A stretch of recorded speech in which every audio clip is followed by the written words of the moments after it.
But the first matchup of the day is going to be an interesting one, by the way, Cracky. Like, CSO versus Anotand,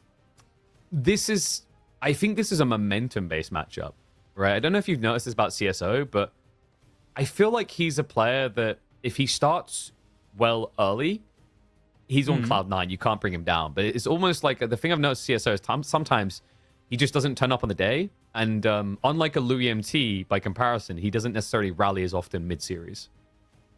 Something else to keep in mind is that CsO at heart, he's a player very similar to Miyamaika. He loves his cavalry. He absolutely just utilizes cavalry to its maximum potential when it comes to raids. But then you look at Anotand.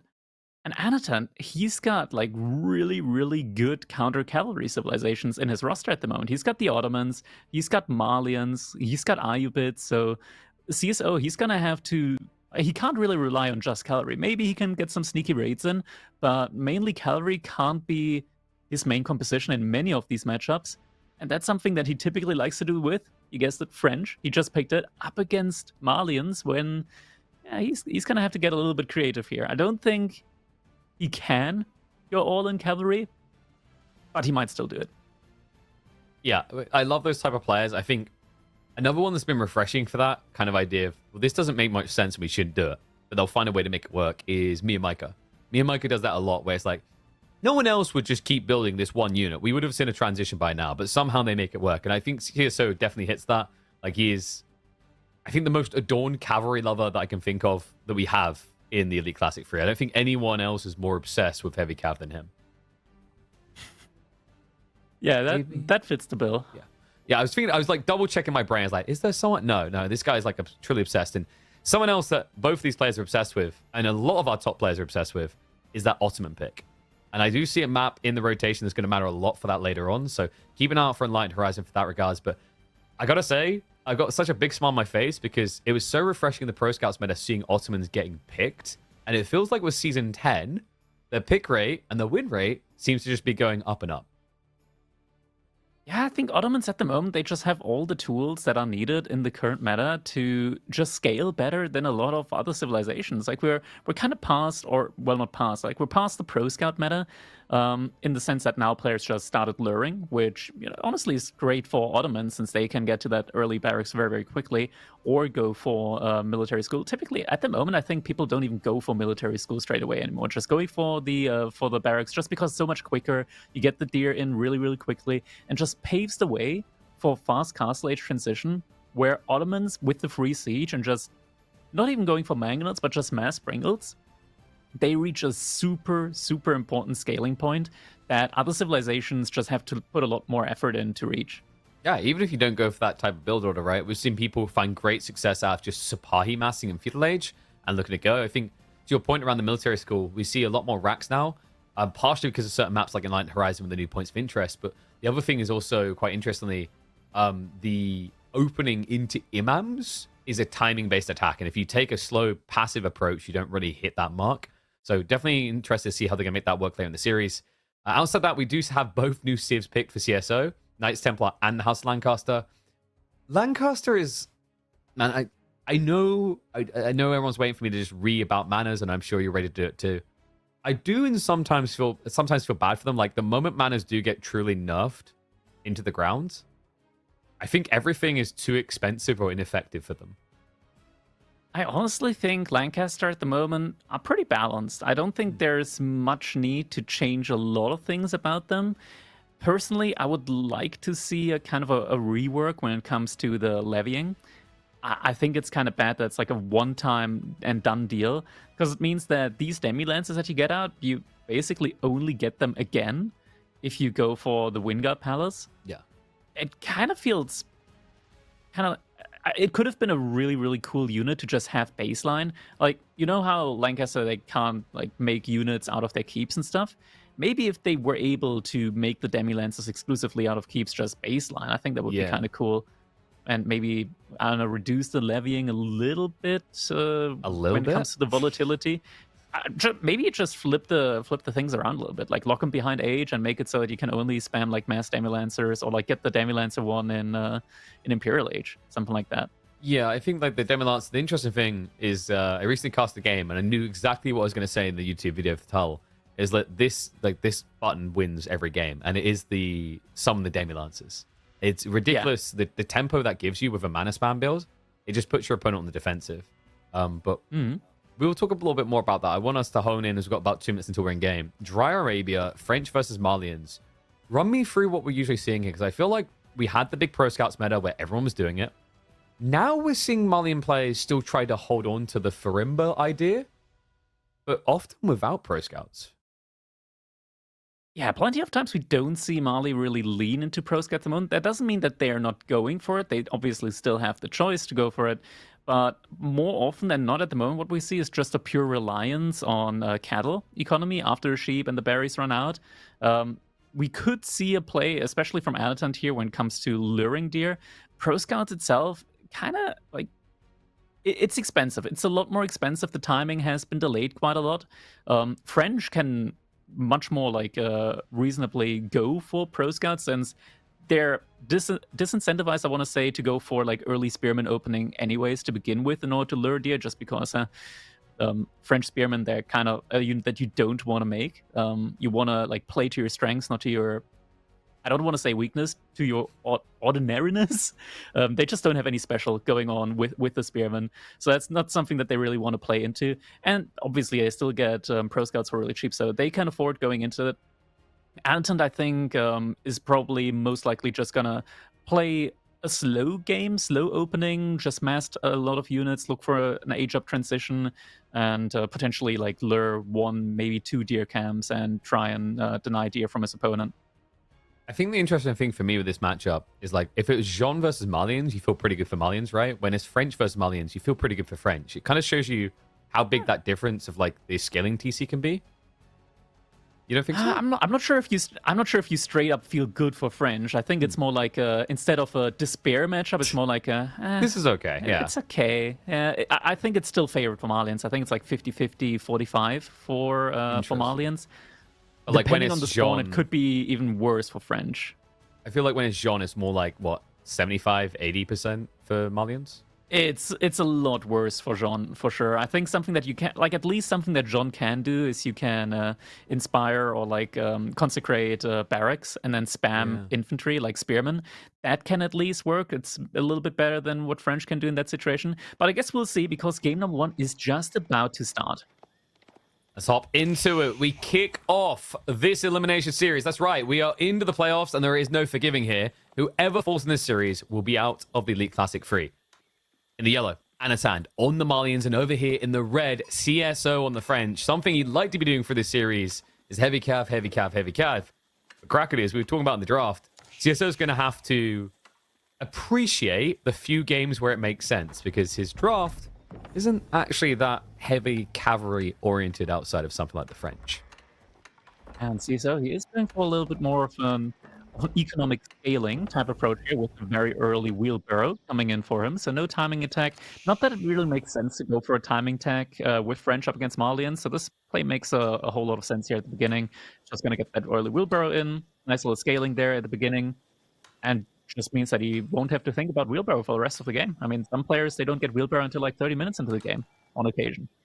Yeah, and there's some matchups where like doing this can curse you a little bit, because if your opponent is going to do a Dark Age rush themselves, all of a sudden you're gold staff. But when do you ever expect a Malian player to want to play Dark Age aggro, right? Like usually we only see Donzos as a reaction to them being attacked. Exactly. And yeah, it's just not something that French really do. Jean, maybe. French, I can't recall the last time I've seen French in a situation where they don't have to go for a Dark Age barracks opening. I think it was about a year and a half ago in competitive. I can't remember the players, but it was on Gorge. And it was... Has to be a misclick. It was a lot of misclicks. I think he should get his mouth checked out. But yeah, I think he actually made it kind of make sense, because it's Gorge, right? And he had like a 4 gold. But yeah, even then it feels like a gamble. I think that's some of this interesting with this development into points of interest, and also the deer. I think the reason we're seeing so much more Dark Age action is because before it was about an outpost rush on gold, right? And that was RNG. But now, when you have backup plans like shoving deer or going for points of interest, it entirely makes sense why we see people very casually and willingly going into Dark Age plays. Yeah, just being able to, first of all, you immediately shut down the idea from your opponent to go for like a fast harass play with like Horseman, just because like Spearmen are already there. Horseman makes no sense. So the only real way that your opponent can play into that is go with archers, and archer scale up, for one, it doesn't benefit you when it comes to the transition afterwards. Like you're not gonna be transitioning into a fast castle play when spamming archers. But also, it just doesn't give you the ability to instantly siege down buildings. No, agreed. You know, there is also, if you can actually find value of those type of Dark Age plays, it seems like a negative because you're force your opponent to archers, but like it does just mean you know what they're gonna do, right? Like that's the whole point in Age of Empires for it. Such a game based around the idea of counter transitions. If you can get a double value play off of your first move, it just inherently sets you up to be ahead. Now, this spawn is an interesting one for Anotand. It seems very good. But if you look for the secondary gold, you'll realize there is a little bit to spare here for Malians. Yeah. I think overall, it's still very, very fine for him. Like, he's got the gold to the left side, which, okay, isn't really wallable, but he's got options. He's got a ton of options all around his base when it comes to points of interest. Well, not points of interest, but like gold spots that he could move out to, sneak a villager out to. And something to not forget is that once you get those pit mines up, it takes a while for your opponent to burn them down. They've been buffed a couple patches ago to have a lot more HP now. Yeah. Houses And just as well, in general, right? like it. Yeah, and just in general, when you go for like the typical French composition is just mass archers and knights. Knights don't burn buildings that quickly. So typically, when you have like mass horsemen, mass spearmen, you can warrant building like burning them down very quickly. Kind of means that there's like always it gives your opponent a lot more information, or like a lot more spots that they would have information on, like just knowing, okay, where your army would be. Like they know, okay, you might be either in my base or at that one gold mine. So what you're saying is we found the reason why French should build spears. Sure. You know what, spearmen? Let's go all in with the French spearmen and just try and overrun. So, that's something that actually worked for a while. Just spamming spearmen, and I remember. if you're in a position to just spam spearmen fast enough, faster than your enemy TC can kill them, you can just idle your Do you opponent's entire remember French? economy. Do you remember French mirrors on the ladder? Like they were like, okay, I'm gonna build a knight. Yeah, they I'm just go gonna build a knight. Yeah, and then they're like, oh no, you hurt my knight. Yeah, let's build spears. Oh wait, we're getting spearmen. We CsOH get- is making the barracks. What can I say? I'm an oracle. I definitely wasn't just on a tangent. This is all feeding into the cast crackety. You know, I'm pretty impressed that CSO resisted the temptation to build like 15 TCs. What the hell is that stone generation on his side of the map? Like, it's just all clustered there. Like, yeah, do you want castles? You want town centers? You want walls? We got them all. I mean, you just need to secure that one spot, and you can make all the keeps in the world there on your side of the base. You've even got food to afford the TCs. I mean, it's perfect, crackety. All right, Pro Scouts has come in. The first couple of scouts already hard at work bringing those deer over. Anotand has positioned one of his scouts near the deer from CSO, so he's gonna see once he moves out. And yeah, it looks like Anotand also trying to get some of those deer, and with warrior scouts, of course, is gonna have a little bit of an advantage. But the spearman from CSO should mean that he will be able to secure his own deer. This in some ways does feel like a negative to have to play in the spears, which is why I think is going now for the knights, because obviously Donzos are just better spearmen. But the caveat we have to keep in mind here is like over time, French economy is going to feel better, the techs are cheaper, you've got a scaling villager lead. It's like overall, I kind of see where CSO is coming from.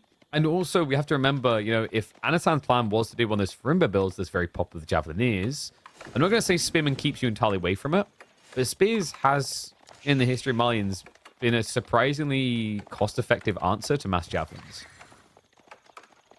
Yeah, they don't take any bonus damage. They have the same movement speed. At the same time, they also don't do any bonus damage against them. They're more Yeah. like a more cost-effective meat shield. Yeah, they are the truest form of cannon fodder. I mean, what was that? I done the brave thing going on Reddit the other day, and there was someone like, "We must buff spears." I'm like, "What's wrong? Like, what?" I don't. I didn't realize there was a necessity to make spears stronger. I wish that horsemen took less bonus damage from spears than knights. I think knights take an appropriate amount of damage from spearmen. I think horsemen just they die too quickly. That would get hella confusing on like the stats window because you can't just give spears bonus to heavy, right? Like that would be a nightmare. Well, That would be kind of wild. it's less than Maybe the nightmare. bonus Be the to men at heavy arms. cavalry. Yeah, that's what I'm thinking. It would have to be to specifically heavy cavalry. So they'd have to create new tags, which I don't think they have in the game currently. It's an interesting idea, though. I don't know. It's tricky because the price of a knight is twice that of the horseman, though. They added light gunpowder infantry. Yeah. But the thing you have to keep in mind, right, is like you are paying twice the price you would for a horseman. So it kind of feels like to a certain degree it should be very effective. I think it's just too effective. Then again, like I think it's only too effective against normal horsemen, not against Ghazi or Sipahi. Yeah, those guys can go die in a ditch. Yeah. Oh. Okay, so we are getting the javelins. It's true. They deserve to. Like, and they would fill the ditch really They're quick. too strong. They're too chunky. I do like the idea of more CsOH units. he's already building up the knight count now. Yeah, and I was a little surprised he went to the archers this early. I thought he'd just actually use spear knights to win against Donzo. So he is actually enabling Anotand into the javelins, which in the current meta for Malians That's feels a like full what army you want comp. to be able to do. Yeah. Yeah, that's the full army composition. Just javelin and donzos, and you don't really need anything else. That's it. Like you guys Army build composition free done. unit types? Why would I ever do that? My ranged units and enough mass one-shot your knights. And then later on, when you're like, oh, look at me, I've got my royal bloodlines, you cannot hit me. We have poison, so then you still die. I think then it's kind of like poison is very overrated. I want to say. I think it's good in poke raids, right? Because like it's the trickle damage. I think like, you've probably experienced this as well. When you're chasing after javelineers, you're like, I can't reach them, and I'm slowly dying as I try to. Yeah, that's the main issue, just not being able to chase after them. Once they get to, with the Manza upgrade, 1.38 tiles per second movement speed, Yeah. it is very difficult to chase after them. I've nicknamed them the Hogwarts Wizard Broomstick crew because like when you watch javelineers, for some reason, sometimes when they run, they stick the javelin out in front, and it looks like they're on a broom. I think they're a mosquito. Yeah. You try to swat at a mosquito, and it just, like, you think you hit it, it's still there. It got away. Like, honestly, I think they've just got these rockets on those things that propel them. And ooh, These warrior scouts are just getting so much value in here. They just don't die. Like, they absorb the charge, and they're just going to heal back up. Oh, Army's Knights are pretty He's gotta good. be so careful here. Yeah, like I think CSO is in a bit of a fragile state right now. Yeah. Anotand, I like what he's doing here, by the way. Like normally with this type of build, Marlins just sit in the base, right? Like why come out? But I've noticed a few players, in particular Anotand's one of them. He looks for that all-in point in feudal in a way that I think Marlian players forgot was even possible until recently. Yeah. CSO, he doesn't have a blacksmith yet. Anotand, he is now starting to get some blacksmith upgrades in. What CSO does have is every single economy upgrade. Now, that would be really good if Malians don't have other ways of scaling their economy. Yeah. As in, they're getting a lot of passive gold income at the moment, which they actually do have use cases for with the blacksmith upgrade. And is that a knight going down? Ooh, CSO keeps him alive with just 2 HP left. I don't think he got chivalry yet, right? But that's probably a justifiable reason now going to it. With enough, CSO's actually pivoting into horsemen, No, so he it feels does like have he it. needs the bulk. Okay, yeah, he got it really early. Already then. got it. He's already got 8 knights out. But he hadn't taken too much damage up to that point, right? Like usually we see, I've noticed some players, and I think like it's becoming a bit more popular, like to just send the injured knights all the way back to the TC, garrison it inside, and then like wait until like, okay, I've got 3 or 4 of these guys in here. Chivalry is now definitely worth it. Yeah, at the same time, it kind of means that, okay, once you really want chivalry, you first have to research and then takes a while to get. So Definitely. getting it early also makes a lot of sense. Just because, like, when you have knights out, you don't have to send them back to the base. You can just, like, keep them in the corner or something, wait for them to heal back up, and then you can use them again to raid.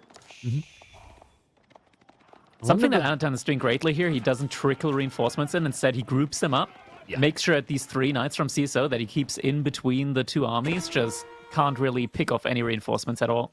You know what I like as well is if you check Anotand's vision, that forward pit mine is an early warning of raids in a lot of cases. It's also a retreat point if you get chased, right? So like you just create these annoying little choke areas. It's funny the way he's turned a negative, because that is a very forward gold vein, into a positive. Yeah, just playing the map very nicely here. CSO does have information about just how many villagers Anotand has on gold, and if CSO, like, he knows, okay, that's a lot of villagers on gold. My opponent's probably transitioning into a castle age now. CSO isn't doing that. He's still massing units. Same time, though, Anotand still has a lot of military out there, and Grand Filani Corral is actually coming in now. Anotand already has a couple of cattle. This is like one of these semi-empty-ish Filani Corrals. Yeah, it's a half Lani. But it's going to scale really quickly. Yeah. Yeah, once it's a full Lani, then we can just see kind of Sofa spam coming in. You know, obviously not meant to beat Knights, but it gives you that raiding potential that's often missing at this stage for Mullins. Doesn't mean he has to defend in the meantime, but with only 12 Knights for CSO, he doesn't really have an attack point here. Yeah, CSO instead right now is trying to go for the age up himself. He does now see the age up. He did manage to sneak the scout in a little bit further, so has confirmation on that. Army from Anotand is falling back at the moment to his base. The CSO is getting a lot of value out of those 3 knights and the scout, forcing the entire army back now. Now, one interesting thing here is, like, often in this matchup, I feel like with the Farimba builds, we've been seeing quite a lot of Guildhall returning into the meta. I feel like when it's Fulani, you can't be that greedy, right? Like, you kind of need the buffs that Royal Institute gives because of how quick the flood becomes. Yeah. I mean, Anotand now, he's got the ability, or he's going to have the ability rather soon, to be able to just pump out a lot of Sofa. Guildhall now coming in. Okay, so he takes the greedy route, which is... It feels pretty bold from this position, though. Yeah, he's going to have to definitely survive a timing here. Just because, like, Grand Filani Corral, it's just so much food. It is so much food. Both players have access to deer. Oh, some good raids, though. Yeah, it's only 2 Donzos. He can keep chasing. It's definitely worth doing so. More reinforcements are arriving. Those reinforcements happen to be villagers. Oops. Knights are going to chow down the Donzos. The entire army from Anotand's in the middle. Wait, he's going further forward. Yeah, he's actually not coming back to defend. This is going to be expensive. Look at the villagers. Oh, that's a lot. And there's even more knights coming in.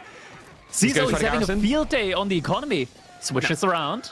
Yeah, but where do you go from here? He done a nice little garrison trick there. He now needs to find big damage in return. And remember, CSO, he did keep the archers at home, so he does have a defense crew. That's so much damage. It's going to be a lot more. Anotand, I don't think he even has textiles, if I'm not mistaken. So this is a quick, I don't think Anotand has enough units. I don't think Anotand has enough units to go for like a KO play inside the base of CSO. Look at that. The archers, they're just firing onto the Donzos at the moment. Guys, please stop chasing that knight. Please stop chasing. Oh my god, no. It's just the javelins left diving the TC. Knights are coming out to deal with that as well. This is ridiculous. The entire economy, or what is left of it for Anotand, is idle right now. So there's not many more troops coming behind this. It's do or die. And it looks like it is going to be a die for Volta Esports member in game number 1. Yeah, Anotand, he was just a little bit too greedy there and got caught with a hand in the cookie jar, trying to go for the tech up and the immediate aggression. That's usually something that you can only really do with cavalry, because your cavalry at least is fast enough to maneuver and answer to your opponent's movements. But in this situation, just the infantry being too slow, and he's still trying to just garrison in and out, in and out. Yo, Kat, you want to know what the difference is, Crackety? Have a look at the text and notice someone that CSO started the game off with very early on that's coming in clutch and didn't come in clutch for Anotand. The lack of wheelbarrow and the response of having it. Day and night difference. That's it. GG gets called. CSO. We warned that he was a nuisance on his knights, and he just gave a masterclass on why. That was so creative as well, like with the knight usage, flanking from one side, flanking with the other, and then having 3 separate groups just smoking out all these different little groups of villagers from Anotand, centralizing them around the TC and just not letting go.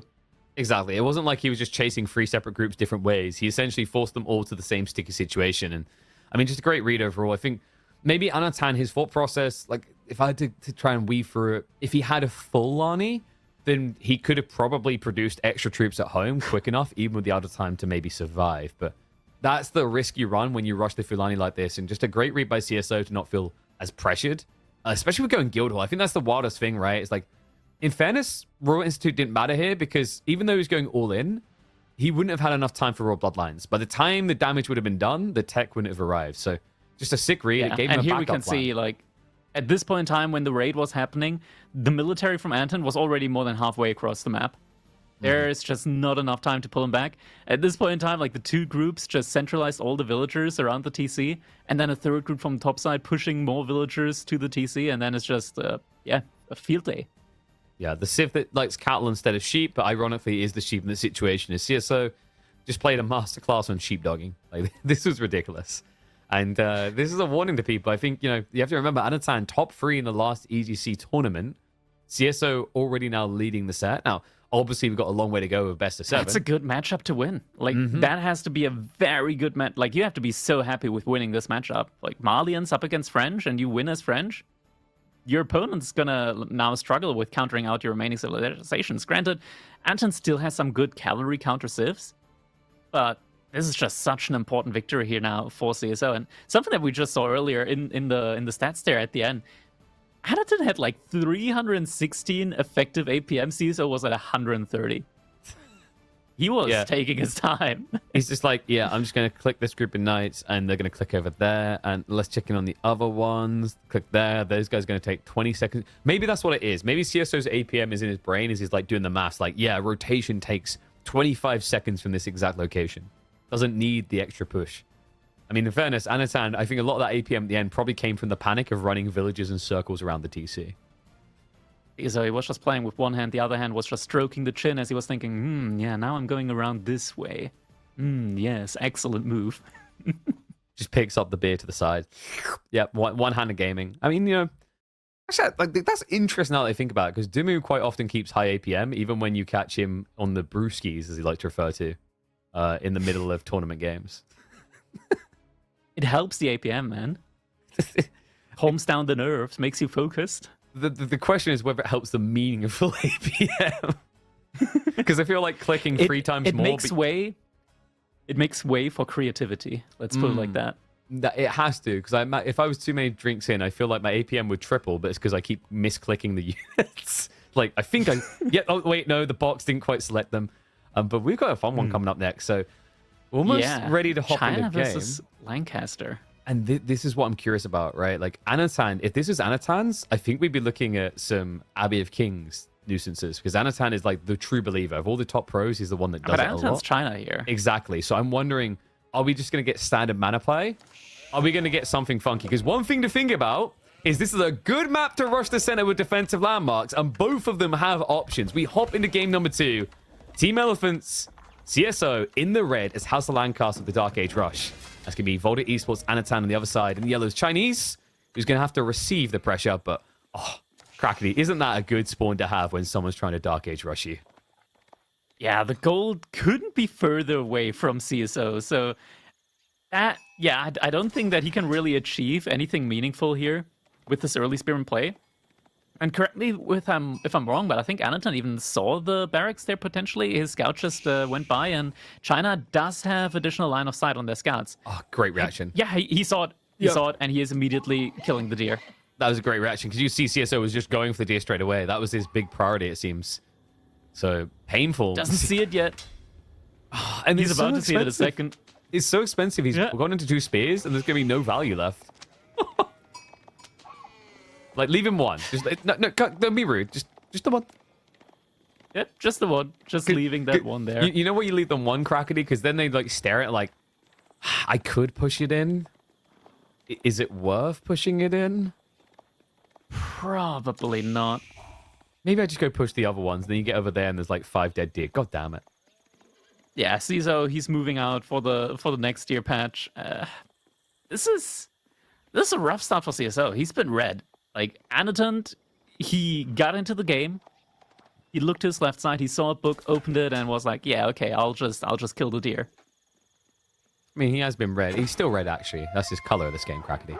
But it does feel like he's just a preschooler book right now, and it's not to fault him. I think it's just now. Oh, he's trying to double lure two far deer packs at the same time. I think him and Louis have practiced this, because I've seen Louis doing this as well, and it's absurdity. It doesn't make sense, because it's just one spearman. You should get away with it.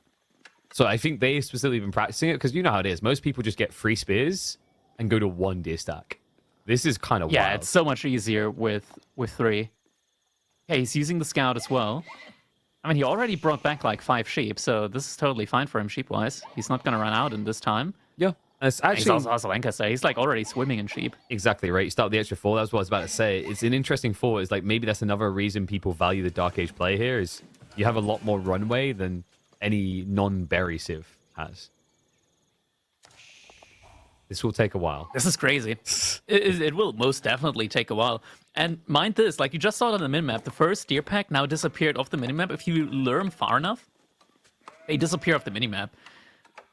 So I don't know if Anotand's gonna immediately realize what's going on. I'm not sure if he's paying that much attention to the minimap at the moment. But if he doesn't see the icon, then he might not be sure where to look through the fog of war to see if there's any like deer movement going on. Well, yeah, the interesting on the thing bottom is side. he should be looking soon because usually China's thinking pro scout. So yeah, it looks like he is going to be moving over now to try and intercept that. The problem is you could be running into mass spears, and it makes it difficult. The good news, Anotand, is due to CSO's greed, Anno should be able to lame additional deer here. Potentially. Gonna Soon. go for it now. The deer are see getting some. absurdly far away from his base, though. They are. Like, this is... Like, they're so close together now as well that you can, like, protect all of them with a single outpost. And even though you don't get them inside of your, like, directly under your base... Actually, Anotand with China could also just still go for them. At this point in time, though, if the units are, like, gone for long enough, they're just going to walk all the way back. Exactly. But here's the interesting thing. There's already been one deer stack denied away from Anotand. He won't be able to reach it. Because look where CSO placed the Lancaster Castle. Oh, yeah, that's a nice play there. Lancaster Castle protecting the second deer camp, the first deer camp, rather. And another berry patch. Like, this is very safe food now. Yeah, you know, people, if you're an English main looking at this going, I would never be caught eating berries. Actually, we British people quite like berries, but more importantly, Lancaster doesn't get buffs on farms, so for them, it's not that painful of a detail to have to resort to it. We're seeing mass archers now coming in from Anotand. What do you think's gonna happen? Is CISO gonna reply with his own archers, or do we potentially see the best horseman unit in the game because it has +1 ranged armor? You mean hobolols? Yeah, they're objectively the best horseman in the game, if you ask Faye. Technically, you are almost correct. Because they have... so, a standard horseman has 125 health, right? I think hobblers have... Is it 110? They've got health. I'm also not sure just how much. I love the clarity of your answer there. They've got health. It's like, oh, thank God. I thought they that's had a resource mana that they have and access to. shields. So they have, sorry, 100. So here's the thing. Like, you get 1 extra armor, but how many extra strikes does that get you? Because it would have to get you 25 extra strikes for it to be worth it. I know they're cheaper, but, like, being realistic about this, who cares?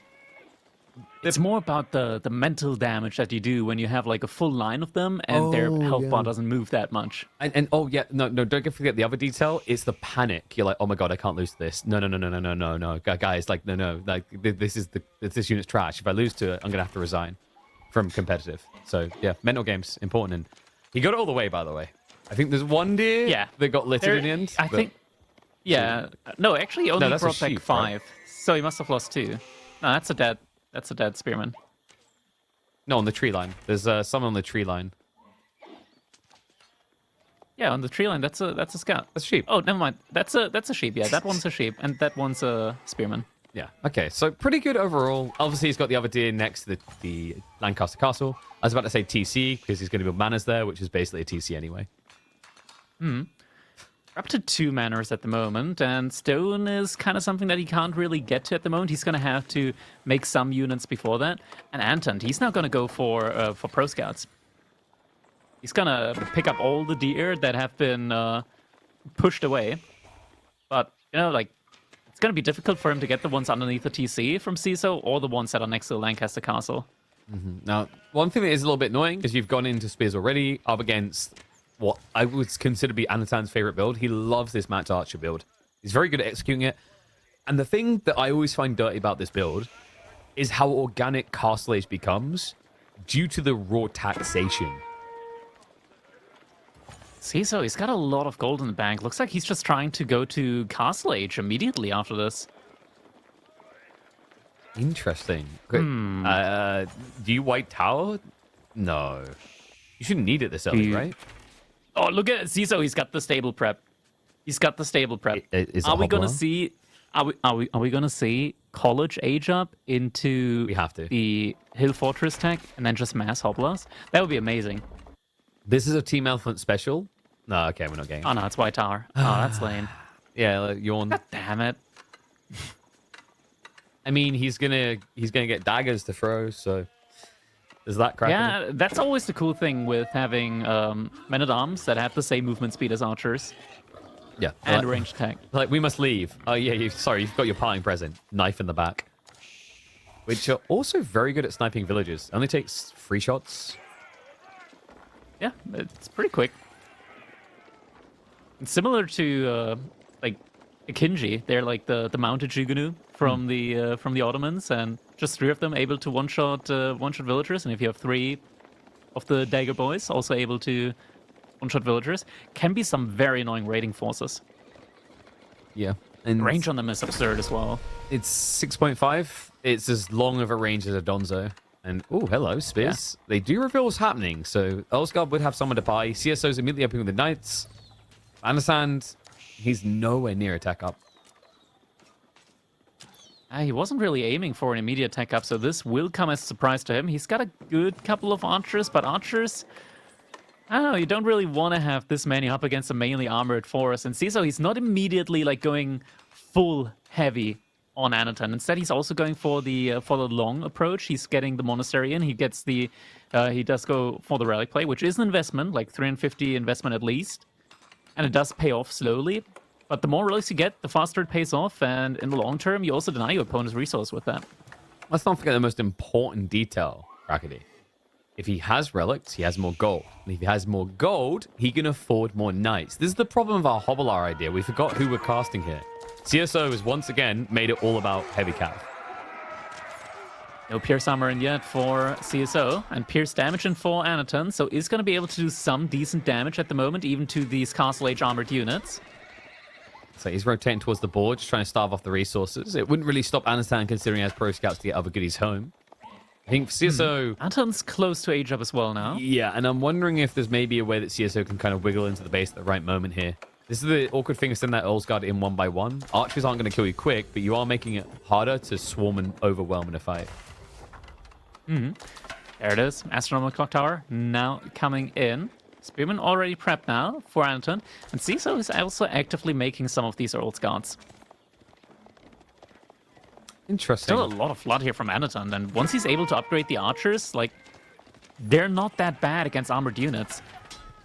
No, and also the other thing to keep in mind is, like, when you go cavalry like this, you're going to have to spend a long time rotating because of the tightness of that straight through, right? It's a short ramp with a very small opening, which means spears easily defend it. So that does give Anotand still bringing in the steer. Yeah, and the other thing about those deer, right, is like these knights now have a stretch goal. Are they meant to intercept the pro scouts? Are they meant to shut down the ball play? Or is it meant to be a dive into the base? And while you're making up your mind on these choices, Anotand is already prepping crossbows as the absolute maximum answer. On top of that, his army's big enough that he could even venture in and start poking at Lancaster's economy. It's granted still tough to poke at the economy when there's a White Tower and the Lancaster Castle. CsOH also hasn't moved out to stone yet to increase the count of manors that he has. Not sure if he's gonna move out any point soon onto the stone. I think for CsOH right now, the concept is if I can just get my hands on all these relics, like that isn't as big of a priority because China doesn't have Song. I just moved out. And there we go. So he's going out now. He has at least got the freedom to build 1 more manor up here. And right now, the Knights are dragging attention. So pretty clever approach to this. Just make sure he's got enough heavy cav that it has to be fully addressed. And then goes for Armor's in now. This time around, the archers can't do that much damage to these armored units. No, and the Spearmen just... veterancy as well. I mean, this is one of the problems, right? It's like he went pro scouts, but then he still played wide flank onto the ball. So you're pretty much just stuck in a full Benny Hills theme moment. 2 relics on the way back. First one just been secured.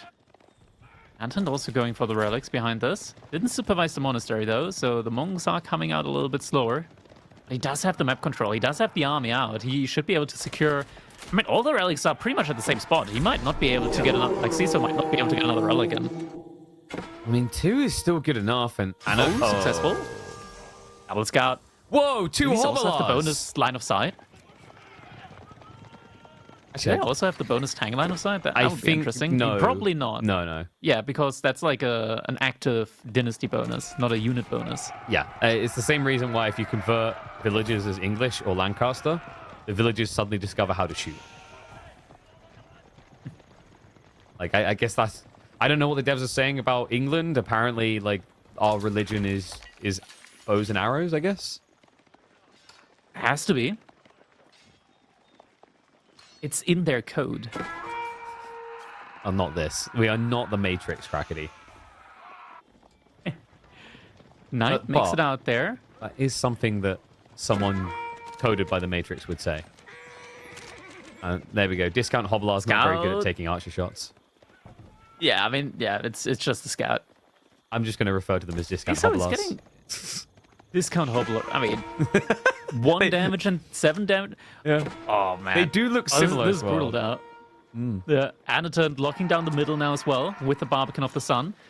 Caesar, I think he's kind of been wasting his time for the most part trying to take these outposts down. Hand cannon placement makes it very, very difficult for just a handful of men-at-arms to take him down. Yeah, there's too many garrison spots here. Like, realistically, he could have been diving into the main eco. There's a lot more targets for him, a lot more idle time as well as an alternative. I think what he's valued is... Look at the idle time on CsOH's TC as well. Yeah, I'm wondering if, like, CSO is maybe just in his mind, he has coveted the idea of distraction a little bit too much. The idea that, like, the army has to spread wide versus just forcing him to stay in his base. To the eco difference, a decent chunk of that is going to be down to the Imperial officials.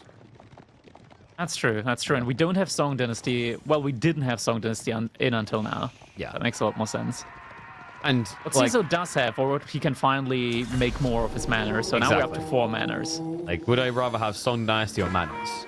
If I want to win, probably manners. CsO managed to sneak in another relic. So now he's on 3. I honestly didn't think he would get 3. I thought Anotand would get all 3 since they were all like kind of next to each other on the same side. I think that was the south one. The one like must have been, yeah. right next to the edge of the map. Like, can we check Anotand's vision as well? Because there's something that usually happens on this map. You might have seen it. Yeah. Okay, yeah, I think it he was did in see line. both. Yeah, he saw it. He did see it. Yeah, this map can be cursed. I think Cliffside, historically, more than any other map, has those relics that basically spawn on the trim, and people just don't scout it. So, Mass Yeoman on the way, by the way, and with CSO now prepping more and more manners, that does give him a timing to just all of a sudden blob up to 30+ Yeoman like that. Yeah, Yeoman can be kind of scary when they get into a mass, especially against so many unarmored units. Synchronized Shot has been nerfed heavily against armored units. Even unarmored units take a lot less damage now, but it's still a lot more than armored units. Yeah, Synchronized Shot has now been designed for like casual gamers. If you got high APM, Synchronized Shot is actually so hard to use now. I don't know if you noticed that. I remember... Actually, yeah, you remember it was we only the we did game. it together. Lucifront. I think there was more an issue on Lucifront's end. I'm not sure if it was intentional, but I know he can very much. I could feel it from his side, right? It's just he's trying to be optimal, so he's like, yeah, click go, like fire and forget, and it's like, oh, oops. Probably shouldn't have Lucifront's rushed played that. Warcraft. He knows that like you don't want to interrupt the blizzard. Oh yeah, Or dude. sometimes you do. I mean, those games take it to an even bigger extreme. Imagine extreme turn rates on units. Oh my god. Yeah, let's not talk about those. Oh my god. Yeah, don't want that. Knights are still looming around the back. So Anotand is having to keep troops back to defend. But it's getting a little bit harder to sneak these knights in now with the Barbican down the center and the way that you're seeing Anotand play flanks. So I like that CSO hasn't continued to reinvest in the knights and is now trying to look for that big engagement. I'm not sure about the vision from Anton at the moment, really. Like, he's still massing a lot of the off crossbows. Okay, now we're also seeing some Palace Guards mixed in. I'm not sure if he realized just how many yeomen CSO has. We're now getting the next upgrade for +3 manners. Where's Trap out as well? Oh, now it's getting revealed. Oh, that's a lot of spearmen going down. Is this worth it? What does he achieve here? Nothing really. I'm trying, like, I'm scratching my brain. He's hitting the other stone right now, no? Is that a Lancer down there? Yeah, okay, so there we go. So, okay, he did hit. So that was meant to be his one big villager. wallop. Yeah, exactly. I don't think that was worth it. So, like, he plays... He's also out on the other boar. So he plays on the both stones to deny the additional manas. I get where it's coming from, because that you can already see where this is going, right? Like, it's 35 Yeoman already. If he gets those remaining 3 manas down and pulls the Yeoman point, you're looking at enough arrows to block out the sun. Yeah, it can be quite devastating there. What's this next upgrade that's coming in? Veterancy on Horseman for Anotand. He is on the board. I'm not sure about his food income, though. Like, his food income overall doesn't look that good. He did just move out onto the berries as well. So deer have run out for him inside of his base. Now he's just onto berries, spore, out on the map. Yeah, and this is where it gets tricky, right? Because, like, the only way you can now get food is if you just construct a bigger house that gives you food. Wait, wrong Civ. Yeah. I mean, indirectly, a granary indirectly gives you food as well. That is true, but like you have to use villages, Crackety. That's not efficient. But look at that, CsOH now adding in a lot more barracks. So probably just gonna be like the mass Earl's Guard and Yeoman. And he's going for mass crossbows now, mixed in some horsemen, archers and palace guards as well. Is this just? I think he just wants bulk.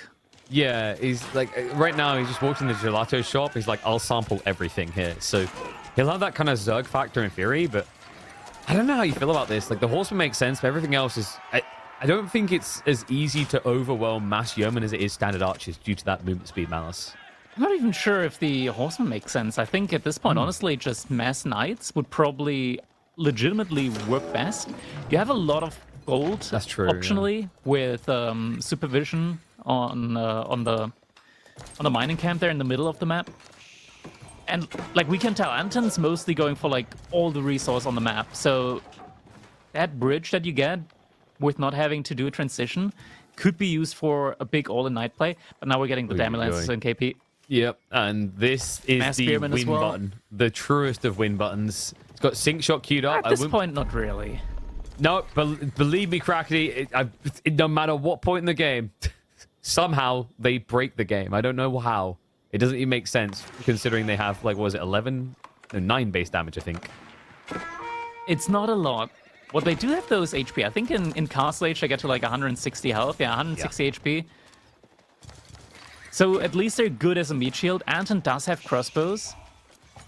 But look at this switch from CsOH. We've got the mass spearman on the way with Billman. Mass spears, yeah.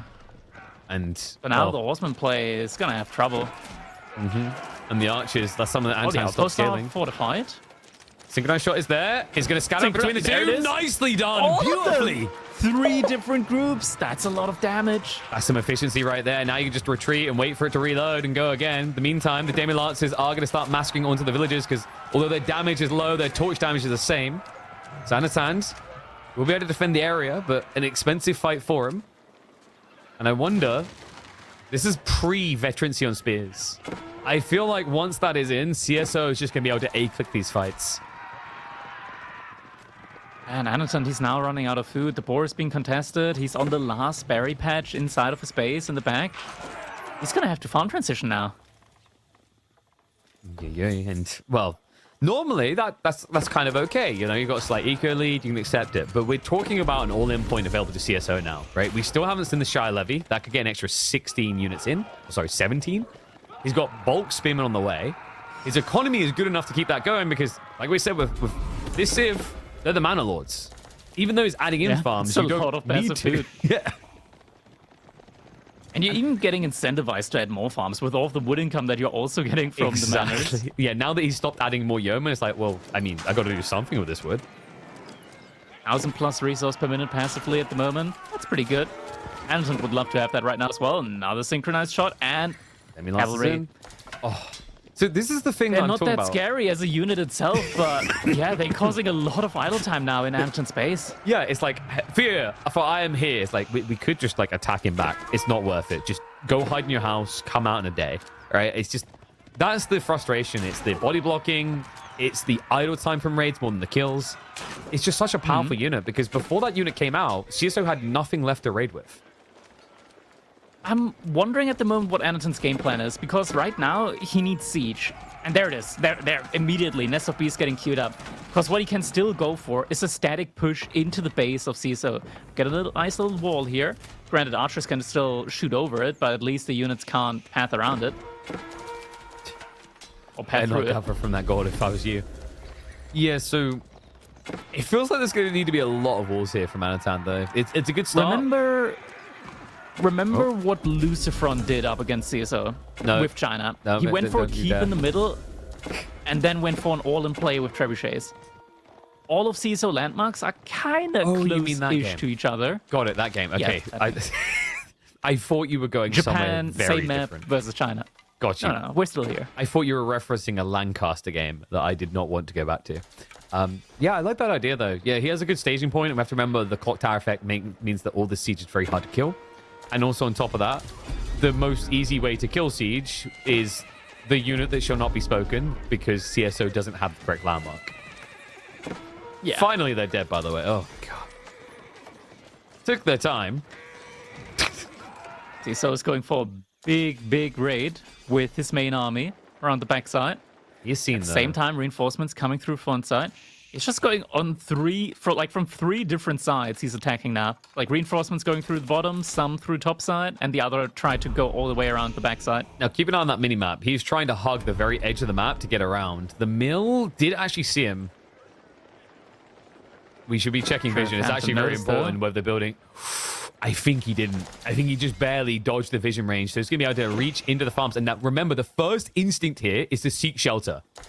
And there's a certain AoE ability that would like you to seek shelter. Good reactions. Not being used yet. No, he got too far away. It's going down. Wait, a castle? Needs to keep here. Oh. Can he get it up, though? There's still main army shot. isn't here. He's got to wait a little bit. He's got to wait a little bit. Has he got textiles? Because textiles is going to be pretty... Another keep! What? The blueprint has been placed. He cancelled it. He cancelled it barely in time. There's a raid on the south side as well, so more eco losses potentially there for Anotand. Nice sneak out. Villagers actually do escape just in time there. The army has rallied forward, so he's got cover fire. The Nest of Bees is going to be problematic here for CsO. Can he bait him? Vision's limited now with only speed. So slow. Spearmen actually do have fairly large line of sight. Can't see that far back to the Nest of Bees currently, though, right? Yeah, it's probably a stretch, but these raids now, different groups, honing in on Anotand's economy, and he's too distracted. And he gets too much going on. He's actually getting the army out. Finally, an intercept comes through. Quick. But if you just, throw the spearmen away, run the yeoman home, get the crossbows out there as well, because those things are going to slow you down for days. But meanwhile, the damage done on the tree line, all that effort, and Anotand now clearly behind on economy. Still all the passive economy going for him. CsO's farm transition, I mean, he probably only has like 20 Don't you dare. farms, something like that. It's Don't you dare. Are you kidding? Oh, he's getting them. He might get the second. He's getting them. If the body blocks are good here, yeah, because he's going to get in the way of the repair crew. This is ridiculous. Are you kidding me? Oh, that's so destructive now. Anotand doesn't have wood. He needs to keep back here. Look at the mini-map again. Somehow, have static defense. Look at this. The raid on the gold. It's not just here, Crackety. The other side of that wall, he's waiting. He's looming on the north side, ready to annihilate, and he has got that synchronized shot ready to roll. Anotand, there's no way to run in. Is he going to use it? He's not using it. He's going to start shooting now. Doesn't actually activate abilities. I mean, he already knows that he's surrounded. Yeah, he's going to save it. He doesn't need to use it. This is ridiculous. Anotand is... I don't even feel like it's necessarily that Anotand is playing badly this series so far. It's just CsO is so switched on in these games. Present and aggressive. And that is a massacre. All of a sudden now, a 14 villager lead for CsO on top of the 9 manas. An Imperial Age seeming all but inevitable. Anotand behind us, he's reinvesting into the economy. Second TC now gone up. He's still in Song Dynasty, so at least villagers are something that he can remass back into fairly quickly. Food economy finally starting to look up as well as the granaries are placed down and the farm transition is complete. But it's not even enough to keep even with all the manors. Nice Barbican you've got, don't mind me. Did you know that my manas are almost as tanky as this?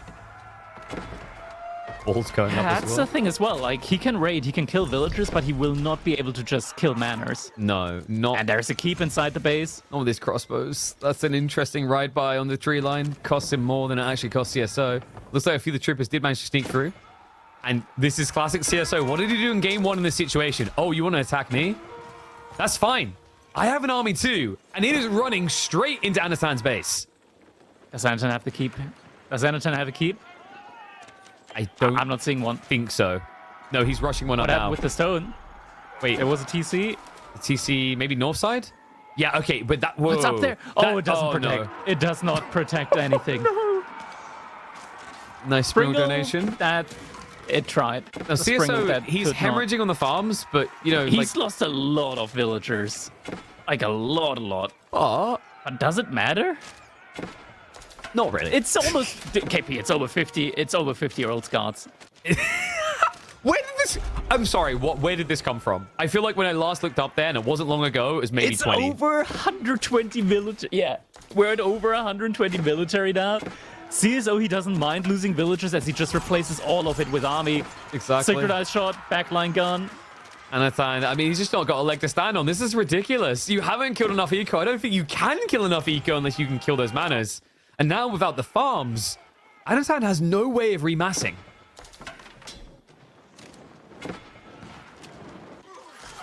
God, yeah, he's still trying to get Palace Guards in, but Palace Guards against Old Guard just does not feel good or nearly enough in this situation. And now he's cutting There that we back go. line. The last of the crossbows This to fall. has to be it.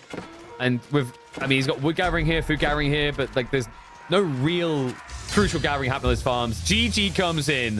CSO now 2-0 up. So far, he has been the aggressive standard for this series. The question now is whether Anotand is ever going to be able to answer back. Man, and this was such a clean game. And he has to feel very happy right now that this is not a best of 5. Because if it was a best of 5, then CSO would already be on match points. Anotand still very much in this, but he's on the back foot. 2-0 at the moment for CSO. He's got to get some good wins in the next couple games. I mean, I've been impressed. Like the approach he's had in G1, G2. Like this is CSO. I think the way that I described him, you know, he's kind of like a Chinese Lucifer. You can see it, right? Like this raiding, but I feel like he actually takes that to an nth degree higher with the aggression. It's really impressive the way he executed in this game.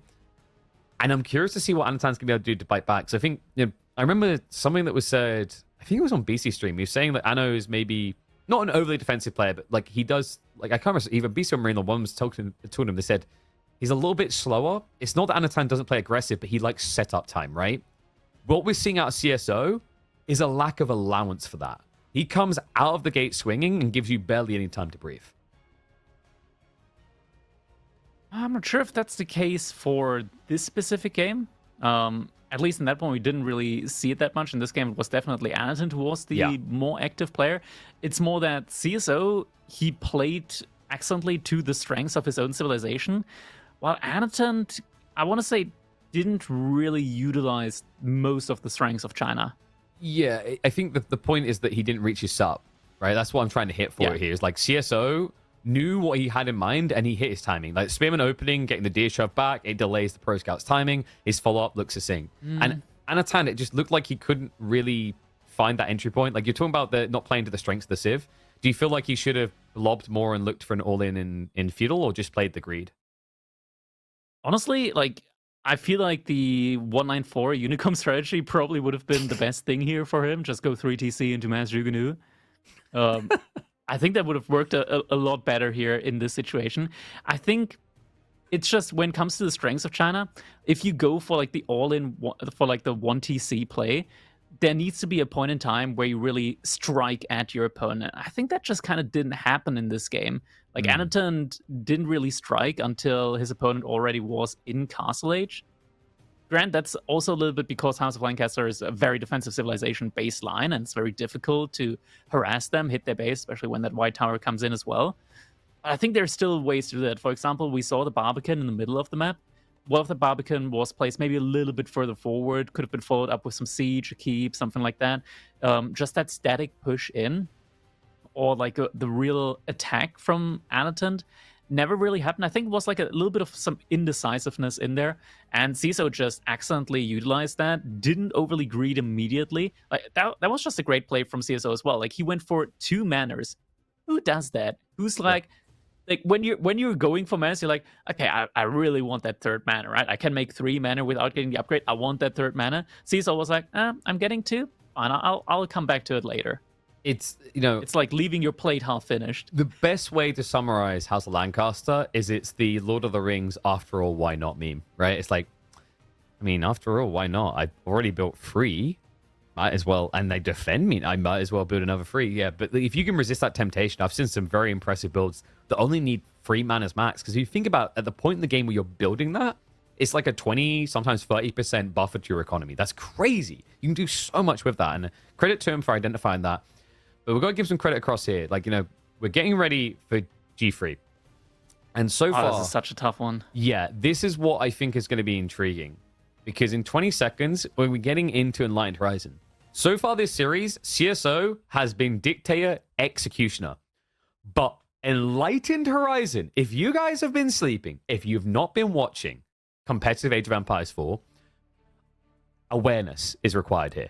Ottomans, A tier. And a lot of it is because of this map right here. Points of Interest has evolved this Civ to a whole other level. And I guarantee you, this was the most sought-after Civ between these two. Ottomans in G3 could be the redemption arc for Anotand, and he needs it desperately here, as he is trailing 2 games now up against CsO, who is going to be trying to answer him with the Knights Templar. AP, I'm telling you, I've played this matchup on the same map. I think regardless of the points of interest, Ottomans are just very, very strong here up against Knights Templar. I think the Janissaries, just in general, work so well against what makes Knights Templar great in Feudal Age, which is access to those Feudal Age Knights. Having them throughout and like having them still present in Castle Age just gets completely discounted by having Janissaries. That's true. And I think even earlier than that, the idea here is that, Knights Templar are usually seen as an archer civ because of how good their win income is, but that's where Ottomans kind of give you the middle finger, right? They have good rapid production on their archer ranges, but the more important thing is that meta timing. And even more important than that is something I've noticed. Best horseman in the game. Yep, best horseman in the game. But like even more important than that, like this is like, but wait, there's more. I'm selling you on stuff here, Crackety. It's the Imam point. At this level of play... I'm not buying it. Are you sure? We have a warranty. You're like, continue. But at this level of play... Is it with on-site support if my Imam just dies? If you can't figure out how to use the Imam, B automatically takes over your PC, or Anotand. They're on standby. Perfect. I think these players, like at this caliber, they've started to figure it out. The issue in the past with the Imam play is people were too slow. They were a little bit reluctant about Sabahi and a little bit reluctant on timing. If you go for that Imam play, it's an overwhelming edge, but you need to keep up pressure to an unrivaled degree. And this is going to be giving that pressure. CsO, ooh, that looked like that should have been a kill. Good back move. Just in time there, pulls away. Now, there is an interesting detail here. CsO doesn't have the immediate arrival of his production because Knights Templar don't often place the racks on the merchant camp in this matchup because of how threatening Ottomans usually are. What he's done so far is he completely denied the point of interest here. This point of interest has never been captured by CsO, so it hasn't been taking resource. Anotand captured his on his side, even with a villager, while building the barracks. So he's got an inherent advantage here. As long as these fights go on, he's gathering resource behind us passively. And remember, the longer this goes on, the more likely we see that Imam point. If this stays in Dark Age, he will get the healing. So I think CsO has to kind of sack this objective and just look for that wolf den on the other side of the map. Can he, though? I mean, that's the thing. Like, Anotand, he's catching up. Wait, he didn't... He's chasing after. Okay, he did leave one He knows behind. what's going on. Yeah, he went for the slow cap he left one behind. He's getting it. Now, a lot of these guys are now he's like 4 villagers ahead. Yeah, so I think the thing for CsO here is you want to aggro the wolves on the scout, and then when your opponent comes in to stab you, you could turn around, because if we check the health bars on Anotand spears, 2 of them are at death's door. They are in intensive care. Same for CsO, though. Here it is. Oof, he runs. Spearman get found out. There's another spear Charge coming. comes in. Yeah, there's actually no easy running away from this. Charge. Ooh, just about runs out. And now this is funny. Anotand, he did have more spearmen on the way over, but he's gone back for the merchant camp. So trying to capture other points of interest in the meantime. But yeah, I think this Wolf's Den is kind of forfeit unless he goes for a very nice like snipe attempt. It's difficult. I've only seen it happen a couple of times. Actually, Oops. okay, Wolves Yeah, I know. playing. Oh, They're in the team of CsOH here. I think I see what he done there. If we check the health bars, I think these are the full HP spears. So he left the low HP spears to try and take CsOH's Wolf Den. So Yeah. if you look away for a second, you are going to lose someone, basically. I forget, Wolves, they do have that double attack, Golem style. Yeah, and remember, they are very bitey infantry, Crackety. Not just bitey. Very. Both players looking for an age up now behind this. Have you noticed that, by the way, they actually fought to give it a different tag? Bitey infantry? Yeah. So, like, if you check a normal wolf, it's bitey infantry. But if you have a look at the wolf den ones, for some reason, they are called very bitey infantry. They are. like, as if there's going to be a bonus damage source in the future for that. Anotand managed to burn the first Wolf Den, so now he gained an additional 150 gold. He's also aging up with the Sultan Hani trade network. Makes me wonder if maybe this is a play into either like fast techs in feudal age or maybe a fast castle age transition now behind this. Yeah, it's interesting. So there was a player who was a bit obsessed with this trade network in Season 9 when Pro Scouts was all the rage. And it was because he could gradually get towards PS. I'm wondering if there's ever a one in which Anotand tries that build here, where you organically get Pro Scouts off the gold gen, and then you have all the food in the world. Because, like, that's the trade-off here, right? Like, by not having Madrissa, you are heavily limiting your food capacities.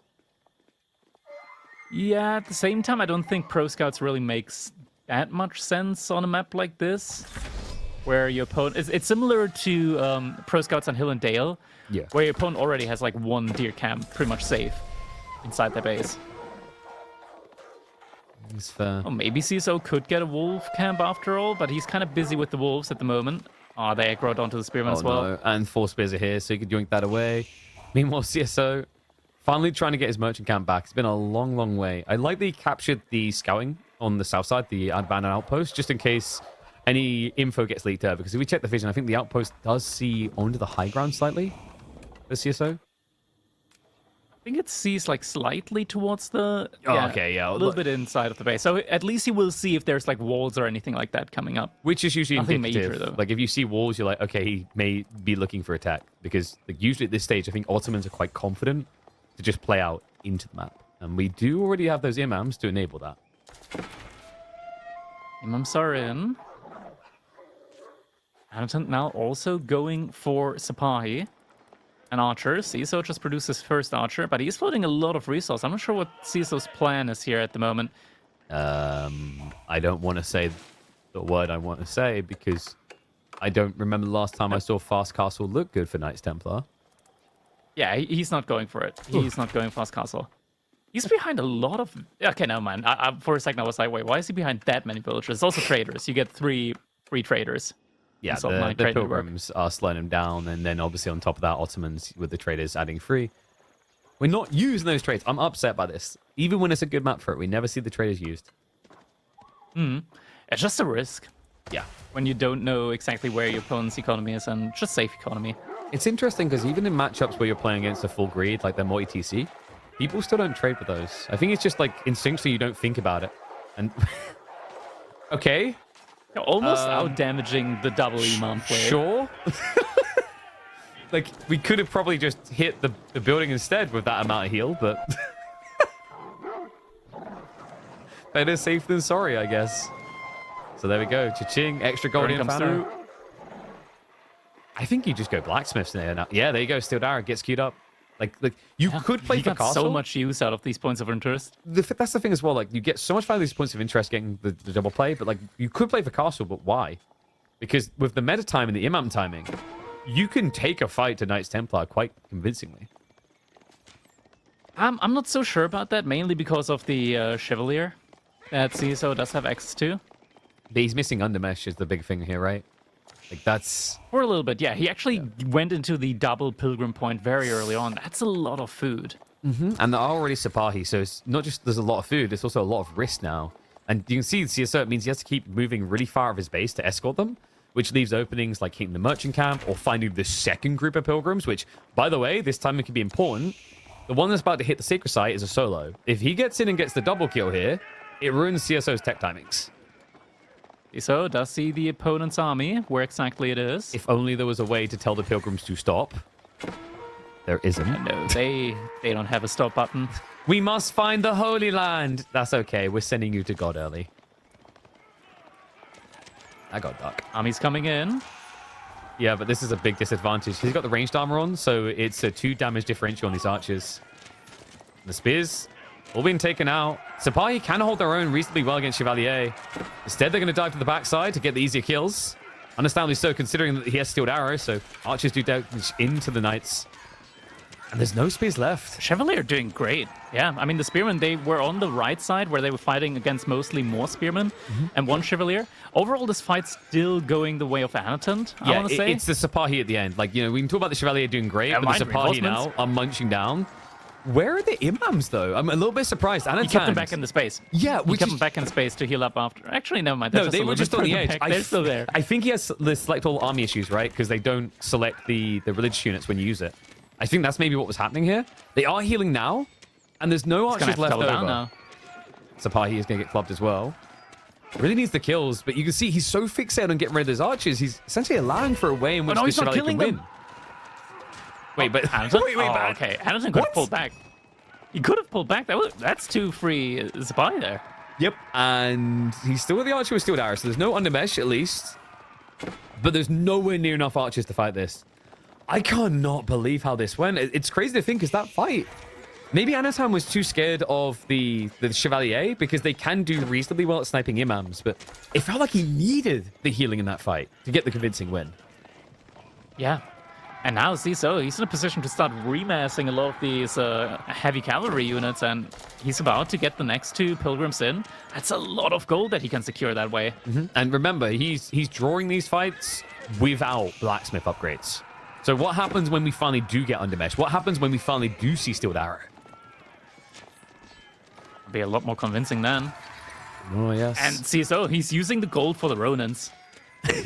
I love that. Against archers in particular, it's going to be super effective. Now, the Chevalier are finally starting to fall a little. Sipahi, wait, he's chain healing an archer instead of the Sipahi. Okay.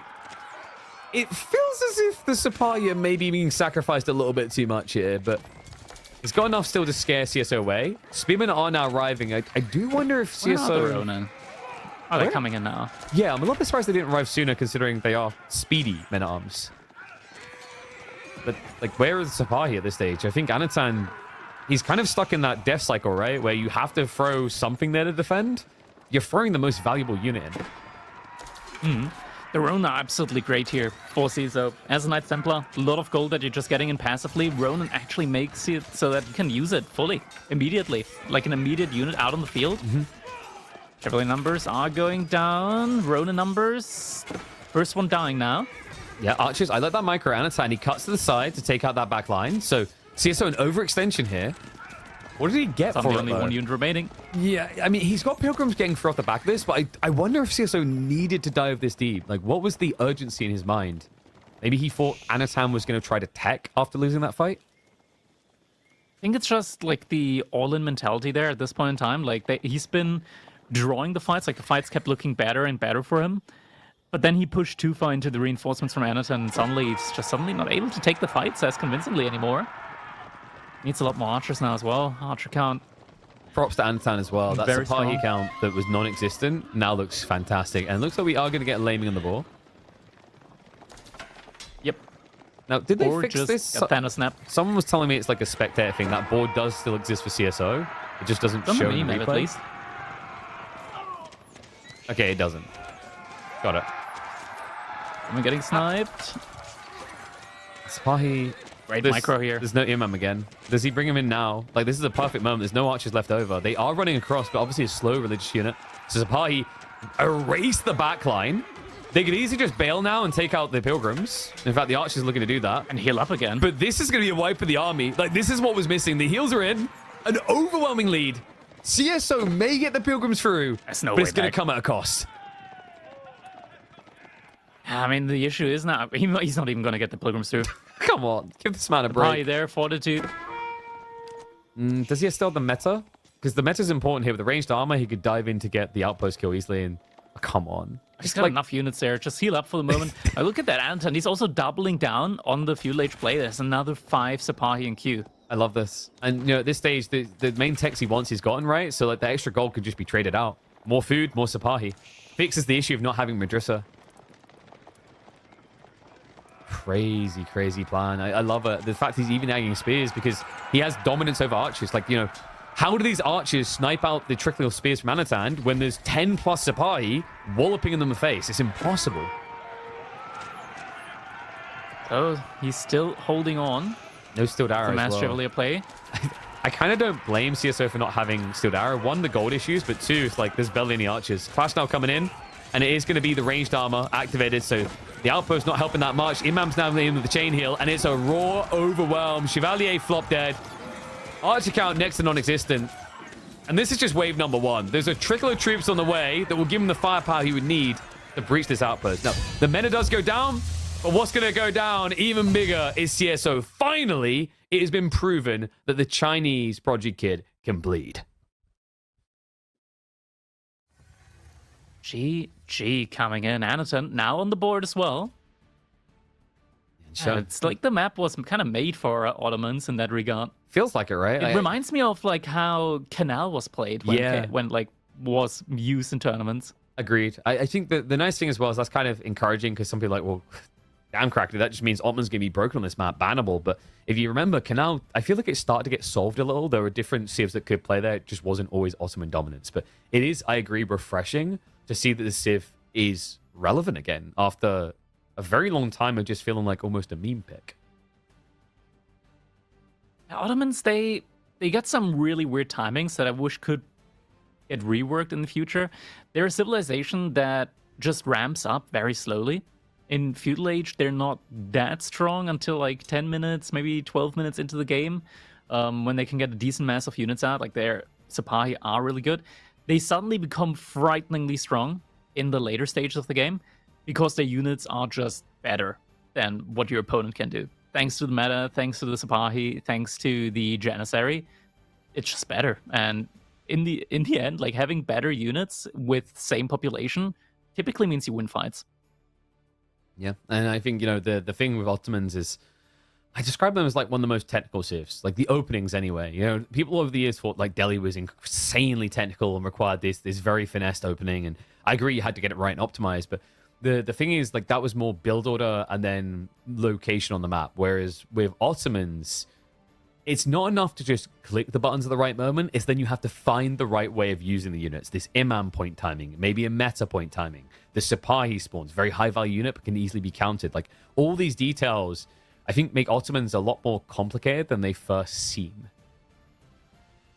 I think the most technical aspect of Delhi is just you chop a straggler tree at the beginning with 5 villagers, then it's kind of all right. Here comes the kind of shade, free after that. and then you just cruise it in the has to be. castle and you build war elephants, and wow, look at that, really technical. You had to pull them back and then use like 50 scholars to heal. Then there's poor Ottomans Yeah, with you only get 2. you get your upgrades at like timings, right? But Yeah. the issue is that the timings don't matter. You just get them whenever. Over in the Turkish lands, we have to pay for our upgrades, okay? We have to recruit people to convince these religious people to come and serve us in the military. It's a full-time job, okay? There is an investment to be made here. You have to work for your wins. Maybe you should learn Next what it's up, like, though. Delhi. Next up, we're getting Mongols up against Ayyubids, and you know we're in an interesting stage when it comes to Mongols at the moment. We've seen it time and time again. Fast Imperial, Khaganate Palace, pump out the units, and just kind of plays itself. Yeah, that's the end of the statement. It just kind of plays itself from there on out. Yeah, you know, because like The issue's getting there. it's true, but that's always the challenge. You have to remember, like, Age of Empires 4 starts as an RTS, and when you play as the Mongols, you're trying to evolve it into a tower defense game. So, like, you know, there's going to be teething issues along the way. But once you get that tower defense game operational, Crackety, let me tell you, it shows why when RTS was declining, tower defense games was on the rise. I'll have to see if they're on the rise here, because this is an interesting matchup, actually. Although Mongol's fast imp has been annoying, historically, Ibis has been a thorn in the side for Mongols, courtesy of those filthy camels. So, game number 4, CsO in the red with the Mongols, Anotand, the Ibis to the east. It is going to be Relic River, a map that quite often has seen Mongols opening with these dock plays. Dock play is definitely a possibility here for Mongols. Something to always keep in mind is that Mongols, they love to go for their Mangudai opening at the moment in Feudal Age. Just get a couple of Mangudais in, be annoying out on the map, force the opponent to always be reactive with their units.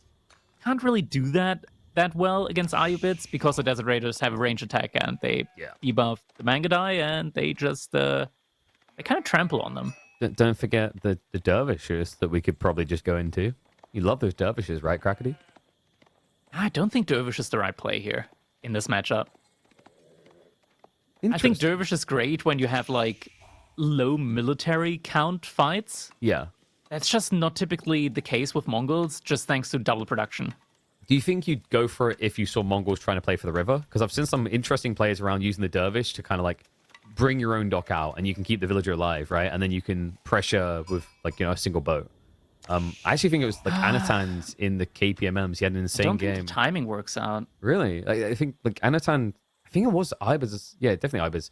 He had a crazy game against, it might have been Mongols, where he literally won with a single springwood ship. Because it was a daisy chain effect. He had the repair crew of a villager, and then that villager was repaired by the dervishes. So, like, there's almost this weird circle jerk effect you can get with those type of healing repair mechanics. But it looks like neither of them are interested in playing onto the pond. And CsO... a little bit surprised maybe that he didn't go for an outpost rush. It used to be a popular build, but we are going to get Loggy. And the cool thing about this is Culture Wing Loggy felt like the biggest buffer, the biggest buffed wing, I'd say, since we moved to deer shoves. Yeah, you can actually shove the deer with the dervishes. And, I mean, both deer spots here for our players are very close to the main TC. So I think both players can really look to just shove the deer in, get a lot of additional resource. The question is for who is that, like, for which civilization is that a lot better? Ayubids are really nice in that regard because they are mainly like a Castle Age timing push-oriented civilization. So it plays to their strength. For Mongols at the same time, it's a situation of, they want to get those tech ups in really, really quickly. So having a lot of additional food helps out. But CsO, is he going to lame him? Lame those. Is he going to lame him? We saw the wing. He should. Yeah, he saw the wing. He should realize that this is something that could be happening. Can we also check how many sheep CsO has? There's only one following the Khan at the moment. He did drop off once already. God, could you imagine if he only had the one the whole game? He doesn't have that many, though. And then Anotand obviously would have stayed out longer because of the berries, so I'm guessing probably like 20? Okay, yeah, 17. It's a good bit more. Yeah.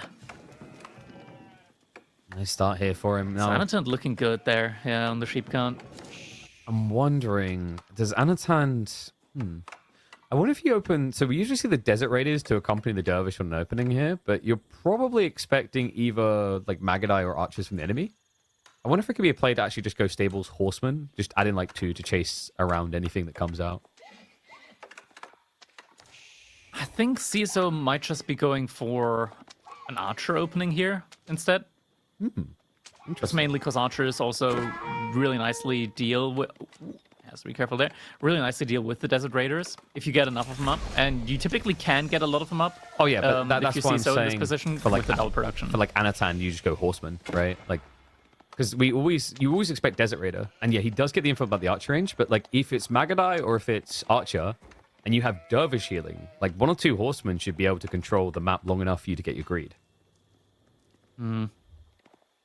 It's a difficult call to make. Because if CsO wants, he doesn't have to move out at all. He can just stay inside of his base. So, like, yeah, just the outpost approach. I mean, he would need maybe 2 on the gold. I don't know, like that gold vein on the south side. It seems like it's guarded by the tree line, but it's a bit weird on its positioning. Your shove is now coming in. CsO is going for the Mangudai after all. Already have 2 production buildings for Anotand as well. And he's too late to stop it. Yeah. I mean, it's at the mill. I mean, it's already... It's in TC range now. He'll slowly be able to lane them down. Is it 3 hits because of the dervish? I think it's only 2, right? Because of the bonus damage. It's only 2. Thank God. Because of... Deer have 4 HP, and the Khan does 3 damage. Correct. Did Deer used to have high HP? No, yeah, they have 5. I think they used to have 5 higher? HP, yeah. Because it was either they had higher or Khan had lower. Because I remember people complained about this. Like, remember the Roos meta in particular? Yeah, at the beginning, yeah. Yeah, you just couldn't do any damage. Yeah. It might be bonus damage on the Khan. I think, they added something like that. Yeah, it's like maybe +2 on hunting. A +1, yeah. No, +1. Yeah, but that so makes not able to... 2 hits, I think. Because, wait, no, it is still 3 hits in Dark Age, right? Yeah, because you have 1 damage. Yeah, you only have 1, so... Ugh. Hmm. Hard Maybe life, it's hard life. +2 in Dark Age? That would be something that I would definitely anticipate the devs doing. I'm trying to remember. Like, yeah, I think it might be the Khan has 2 damage in Dark. I'm trying to remember because it's like, it's a tickling, isn't it? So you don't usually think about it too much. You know, every once in a while you're gonna have. Yeah, it's 2 damage in Dark Age. So it does work out now. Because I remember there was a time where players were begging. There's like, please just give them some extra damage for the deer. Let me kill the deer. I don't ask much of this game, but let me kill deer. And we got a lame on the ball. Why did this stop being illegal? I'm not sure. Because it seems very not strong able to to me. Like, maybe it won't matter in this matchup, but like down the line, starving your opponent out like that is huge. Yeah. Especially since Iobits, they get their bonus with every berry patch. Oh, CsO, he's hard committing to the Mangudai. Like, giga hard committing. Might want to consider getting pierce damage then in. He has at least got the Khan Hunter, which means he gets first strike. But yeah, he's going to need enough damage to actually threaten for realsies here. And Anotand, he could just add in like 2 or 3 horsemen. Obviously very difficult to reach the Mangudai, especially with Deerstone, but it plays body blocker very well. And it also absorbs the shots in a way that Desirators can't afford to. Instead, oh, wait, no, CsO, not like this. Going for the surround. He's tempted to turn around on it. He's going to keep chasing away. Because he could just surround and trap it right now. The problem is he would get hit by the Mangudai. He's going to let it want to wait until Sealed Arrow to come in. Yeah, he could have. It's always dangerous to like stick around there for too long. Behind the Anotand, he's pushing a little bit quicker to Castle Age than CsO is. Oh, we are seeing the blacksmith come in. Makes a lot of sense. Like +1 pierce armor. It just adds so much value here up against the Mangudai. Especially because the dervs themselves. Because as the scales, there's going to be an opportunity for CsO to potentially one-hit them. So you just want to try to match that damage pacing so they can exist in the fights. CsO is queuing up another one of the Khan's hunters now, since he just lost one. This is painful as well. Like, any damage you take is permanent, right? Like, this is the true power of feudal age healing. It's why I've always found it to be a controversial subject. In some ways cool, but when you have games like this, where it is poke but no real commitment, it's an overwhelming edge. CsO does have the blacksmith upgraded now, so I think he now needs to hard commit for at least one fight to kill some units. And he does have the maneuver speed arrow, so that is feasible. Like, if he actually gets the push back into the Deerstone, he can chase this all the way away. It's just a case of whether he thinks his numbers are good enough for that yet. Yeah. There's no like, the reinforcements are coming in as well. It's difficult. Does at least have another Khan's Hunter now. And with the Khan Fort as well, in order to absorb some of the first damage coming in, Khan has a lot of health compared to the other units. I love that read by Anotand. Pierce armor. Yeah. The timing's closing. Yeah, but it's very smart by him. He realized what was coming. He saw the upgrade. He saw the additional Khan Hunter. He knows if he stands there, it will be the maneuver speed arrow into Aura. So just backs up long enough. Oh, the Undermesh comes in. And yeah, now he re-arrives. CsO cannot fight that. He's trying, though.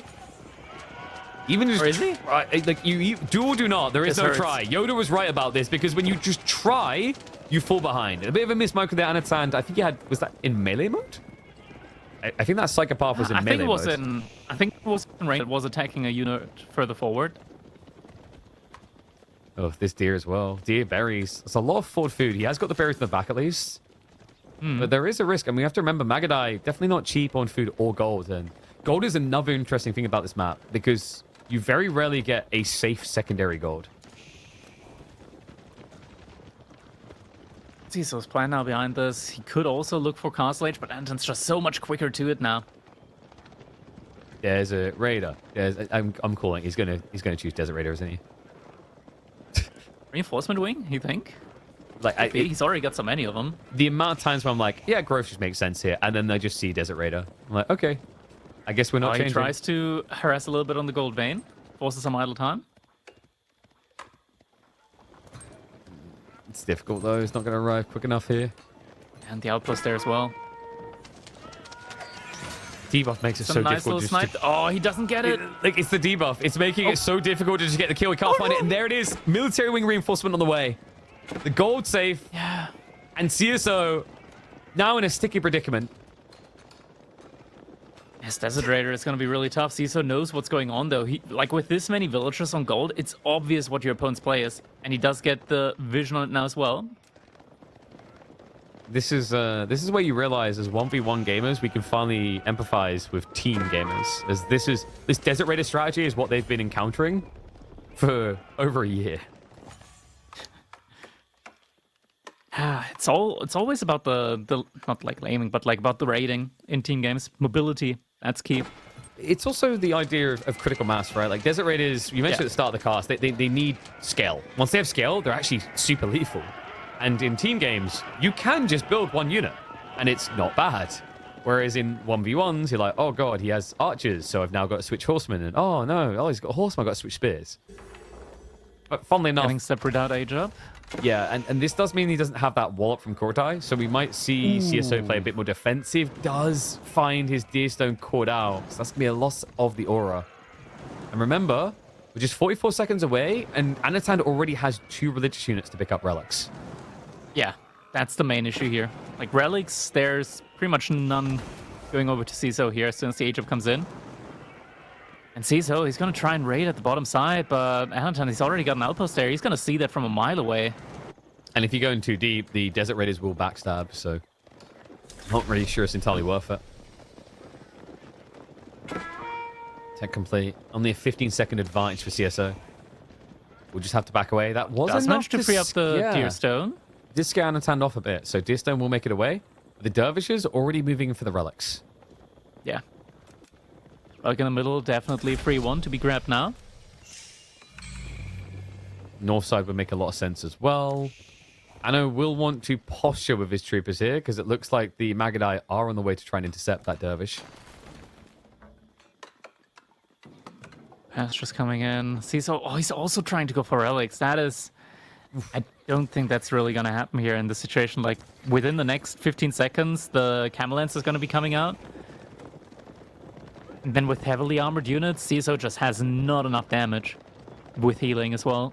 He has another problem. Look at the tech difference on Magadai and Desert Raiders. So Anotand's going to have a window to just rush out here before Magadai get upgraded. Yeah.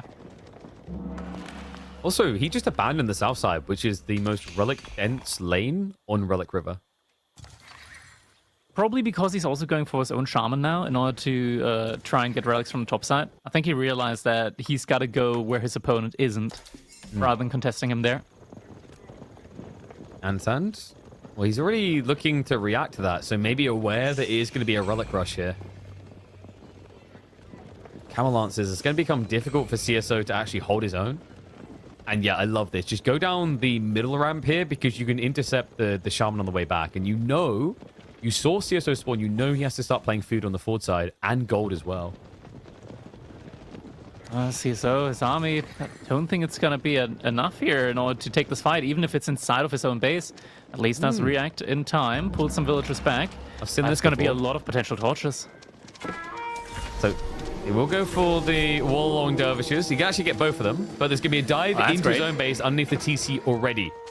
They look to go deeper. Rush onto the outposts. That's going to be a lot of losses. So all of a sudden, 7, 8 worker kills. More to come. Why is that siege shelter? They're not garrisoning. What? They are. They're just priority garrisoning to the TC. Oh my god. Siege shelter sometimes just... It has favorites, man. Favorites doesn't quite cover it. I want the bigger bedroom. Well, guess what? You can have one up in heaven. All of a sudden, a 17 worker lead for Anotand. See, so he's getting a lot of gold from Step Redoubt, but he needs food in order to really go for the H-up play now. Still more Mangadai coming in. And he's being reacted Desert to. Raider production. I like this from Anotand. He's like, okay, well, now with that type of hit, I know I have the raw eco lead, so I should be looking to directly contest you. Desert Raiders are gap closing fast. They do no damage. they do some damage. They really don't do damage. Like, look at the Steeled Arrow. It isn't there. He didn't get range 2. Meanwhile, Anotand got ranged armor 2, and then on top of that, you've got the debuff. Right? These aren't camels anymore. They're giant porcupines. Debuff just hurts so much here in this situation. Couple of horsemen being split off now, trying to raid, but it's just the food situation just isn't there. Step Redoubt now, first gold expired, has to move on to the next one. Little baby raid horsemen, no one cares. They're only feudal.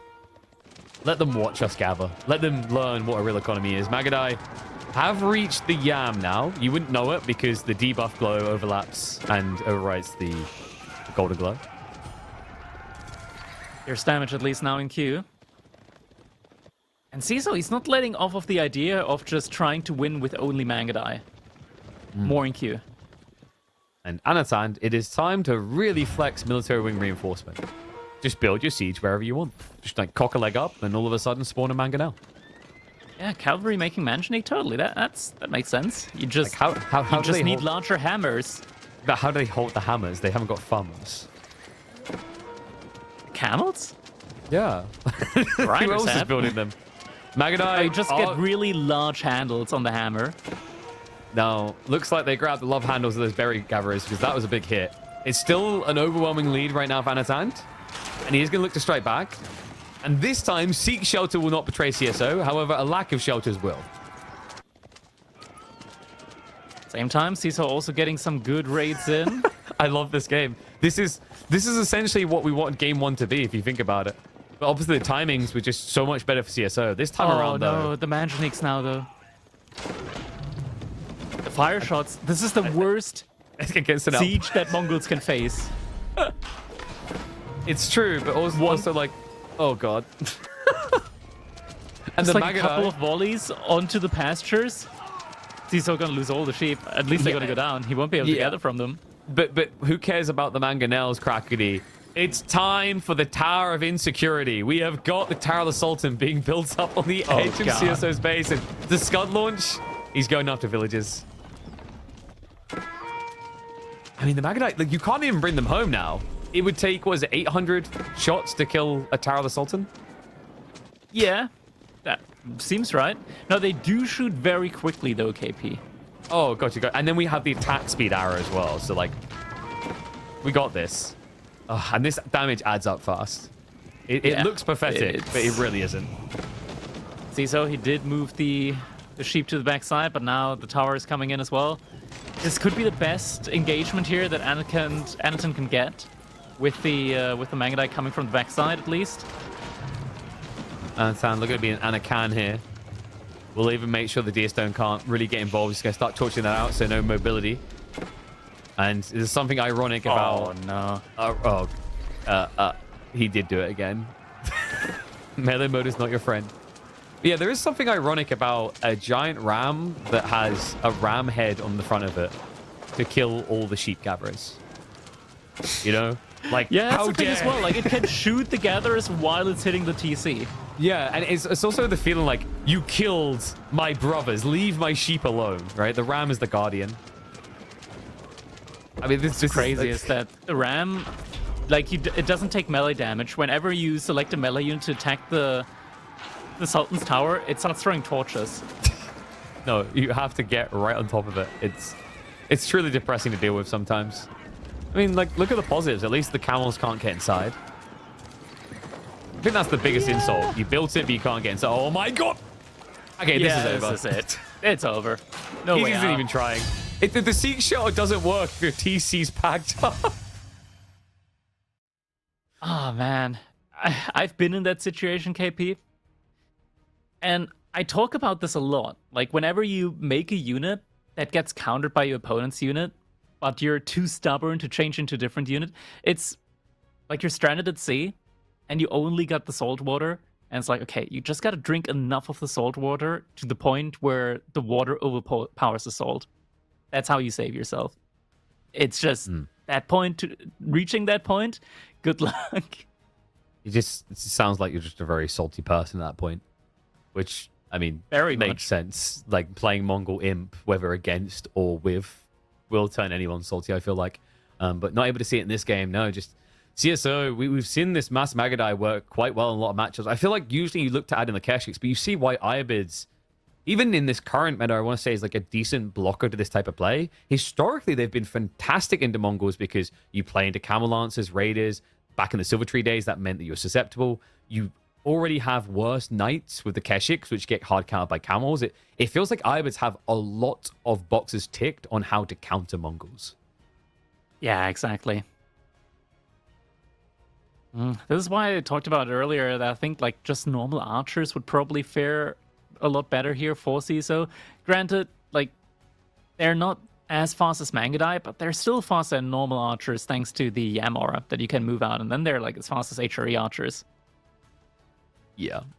And, you know, this next matchup has got me a little bit intrigued. Shushi versus Chinese, especially Ooh, on I love maps. this matchup. Yeah, I feel like on maps like Carmel, in particular in Light Horizon, it's a little bit more balanced. If you have like a standard dry Arabia with like a 4K gold vein, I actually think like, you know, that is a situation where Shushi is like overwhelmingly favored because of the Dali horses.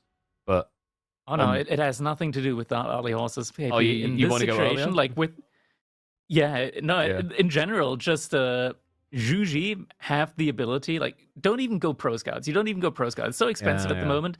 You just move out onto the resources normally, but you go up with the Mount Lu Academy and you use all the bonus resources that you get to be able to mass produce even with the improved supervision build speed. And the crazy thing is that you can start with early palace scouts, harass a little bit, annoy the pro scouts. Like if your opponent goes for pro scouts, harass with that, and then just keep making palace scouts.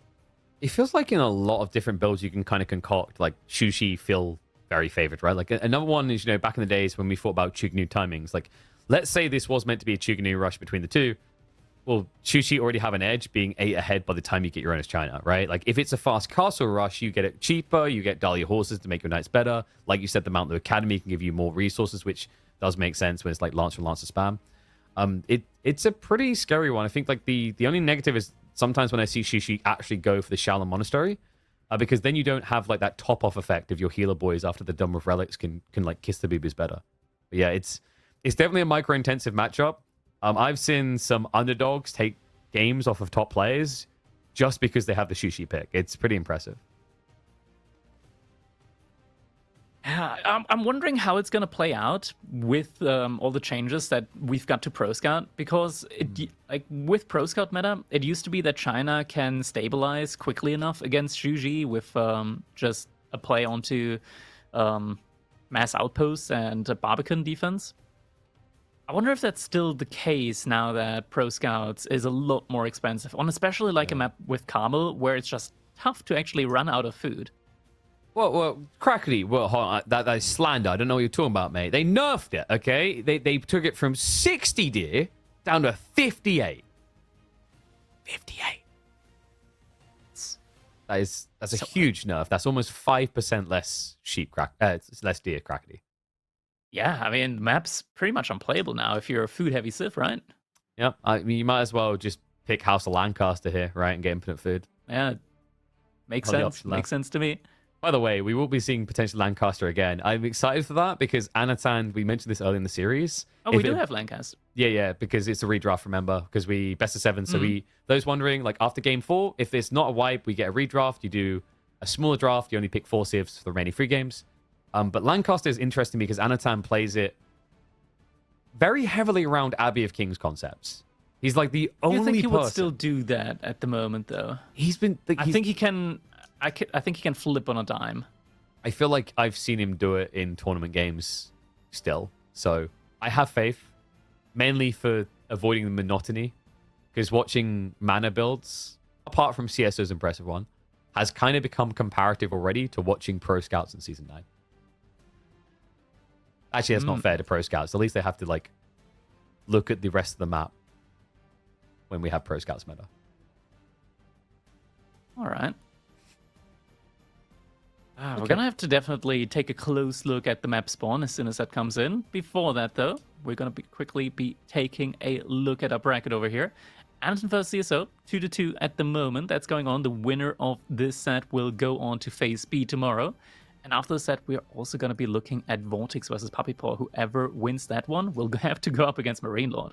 Yeah, and the interesting thing is, if I'm correctly looking at stats, Vortex does not have a good win record against Puppy Paw. It's actually heavily in favor. I think it was something like 70 or 80%, which is quite frankly wild. Yeah, like considering the caliber of these players, it's not to say that, like Puppy Paw isn't capable. He definitely is. But, especially when you think about the early days, like Vortex was just known to be a dominant force, and Puppy Paw, like the Canadians were always lingering there, but never able to, crack through. Yeah, I just double-checked. It's something to look forward to.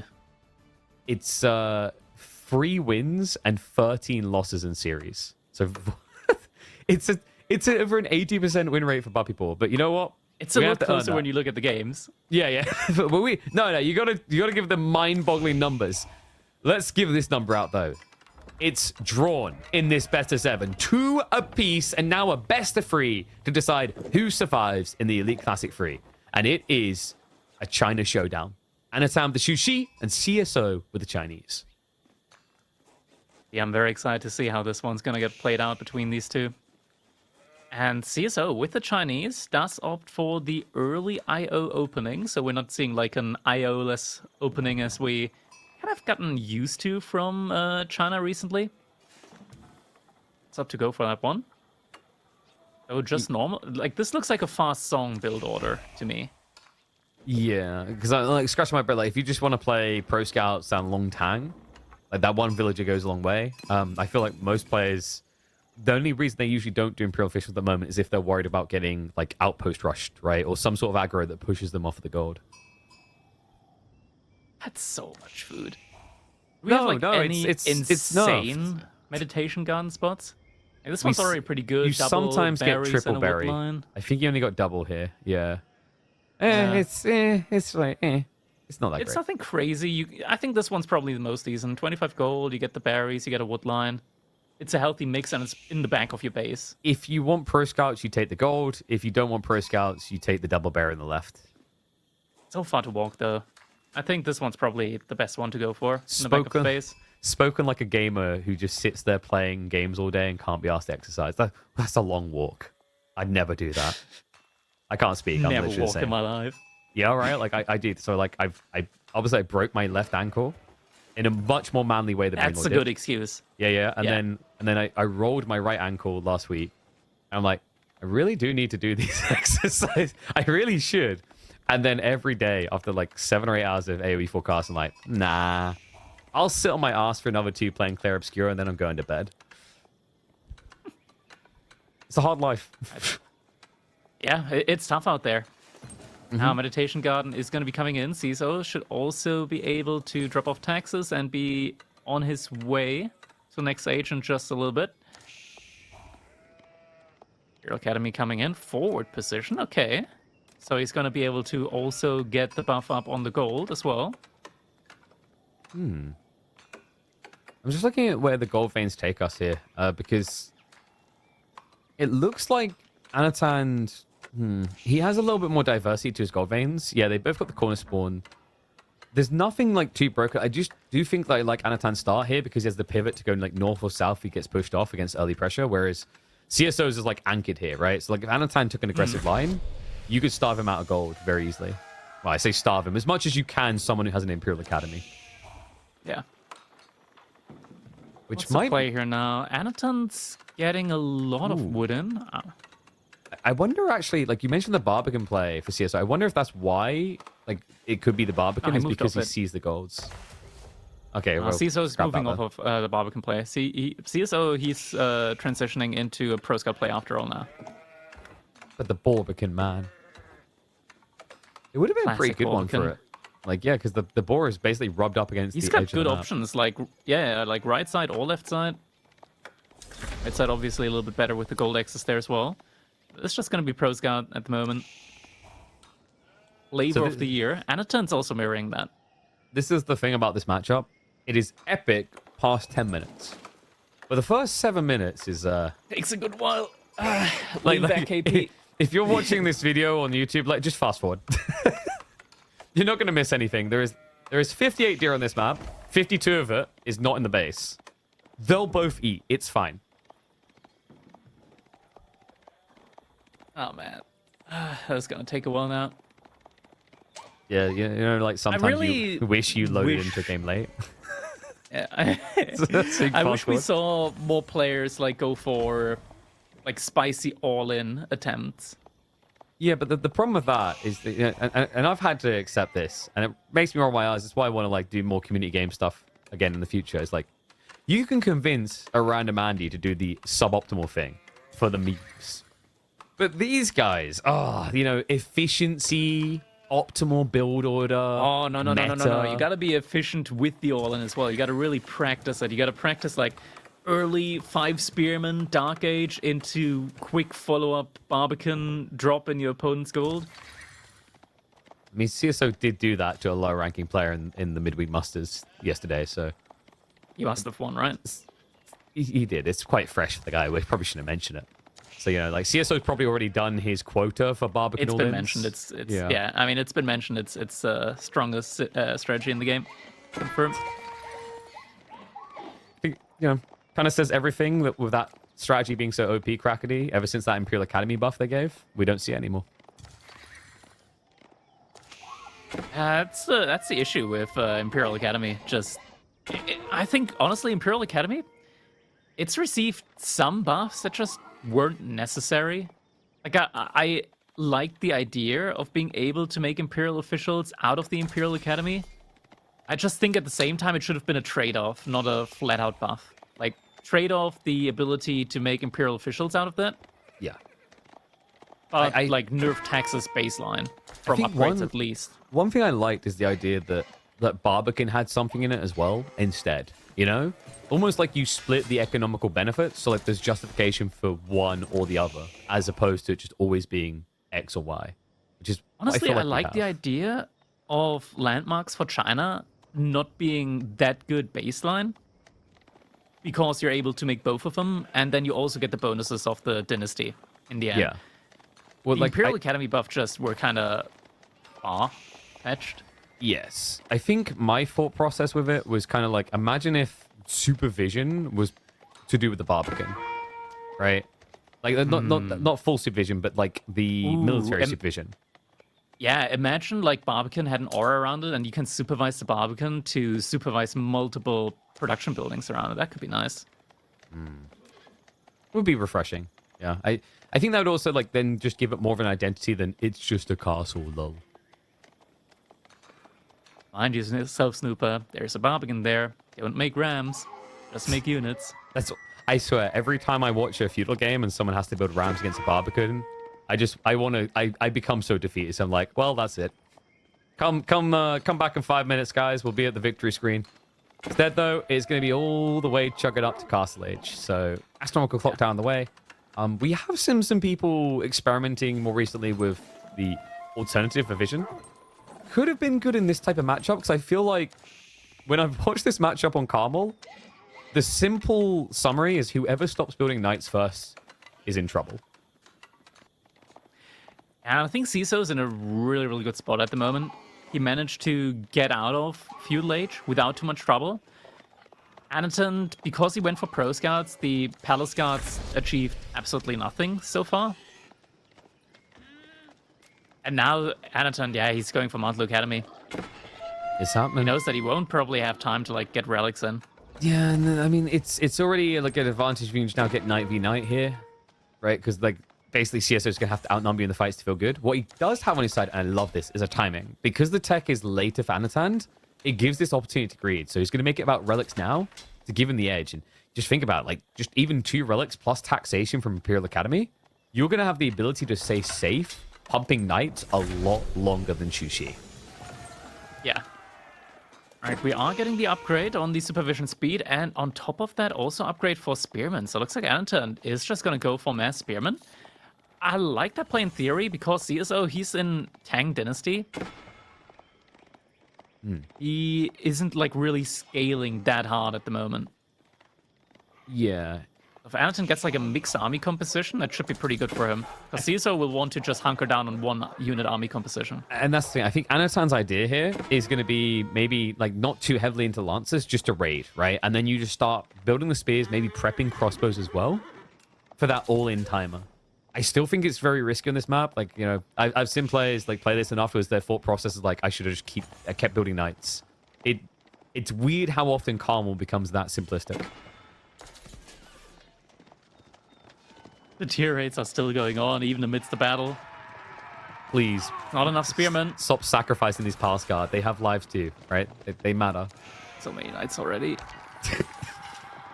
This is the supervision effect though, right? Like, you don't even need to build that many stables. Yeah. And sure, Anotand, he's got the fastest supervision speed now, but CSO, he can just have multiple Imperial officials thanks to the Imperial Academy. Can we It's check? easier for him to just have multiple of them. Can we check if Anotand has re-supervised? We had multiple comp games where he just forgot to do it. He has like learned in recent games. He's been doing it correctly. So if we check the stables, Like the stable and see how fast it is for a knight. yeah, we need to make sure that like, it's low enough. Yes, it is. Good lad. He Like, did. Yeah, he did. Anotand has got really good at this recently because like it almost became a little bit of a meme with the midweek musters because he really believed in this strategy early on. But it's so easy to forget about because for those that don't know, once you have the increased supervision, you have to stop supervising and re-supervise. Otherwise, it never applies the new supervision speed. So he's pulling off the gold here. He's going all the way to the other gold. That's because his main army is already in the back of Anton's base. Does he see this? Oh, yeah, Does Anton know about this? He's got some reinforcements there. Okay, he does react to it instantly. And he's got units here. Yep, Okay, extra should be spears. fine. Pathing's a little bit weird, but enough spears are there to deter. Just can't really get in the choke point. The scout does see the extra lances coming, so nicely held. Anotand has got his own lances lingering outside the base, but unfortunately, CSO's move to that back gold has hampered Anotand's timing here. Not able to find the kills. Both players also taking away the deer from the other side. There's so much food here, honestly. It's tough to say at the moment who has more deer. Yeah, and it's always comical when you watch this happen where they're taking from each other's sides. Like, great, so we've equalized. Gentleman's agreement, just eat our own deer, maybe? Single knight gets found out. I wonder if CSO, if it's worth building a Barbican. Nah, probably not. Like, if it was a 4K vein, I think you'd justify it, but it feels like these 1600 veins are never really worth it. Ooh, raid's still going on. Not able to find any worker kills. Zero going down so far this Thank game. God villagers exist. I feel like that's what everyone says after queuing into House of Lancaster 5 games in a row and getting a different opponent. Could you imagine that? CSO's great on the relics at the moment. Yeah. I got 2 of them in. I think Anotand, the time he had in mind here, I mean, he has the Lancer Edge. He just hasn't found a way to wield it yet. And, like, it's more than just this count of 17 to 12, right? Like, he should have Dudley horses. So it's a substantial lead for Anotand right now. No Dudley horse. I mean, you probably don't want to spend on it right now. There haven't been any extended fights, and Dali horses only really comes into play during extended fights. So before the last clash, you definitely want to get it. Until then, it's not the most important thing, because you obviously need the blacksmith. It's true, but like it opens options, and now the problem is by the time you'd have it, spears are going to start being prepped by CSO. Villagers are going to have to pull away. Good timing as well. Like, he is running out of safe gold to work with, so realistically, Lancer spamming might become a bit difficult for him. Maybe crossbows to be added in. It looks like CSO does have the archery range ready. Oh, these numbers are starting to get really good. Anotand also still has a good amount of resources in the bank to pump out more and more knights. Now he can start thinking about Dali horses on top of it.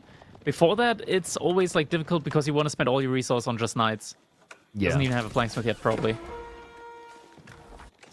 I think the Fort Frolic is going to CSO, so 4-1 split seeming likely here. I mean, Anotand might be able to intercept on the way back.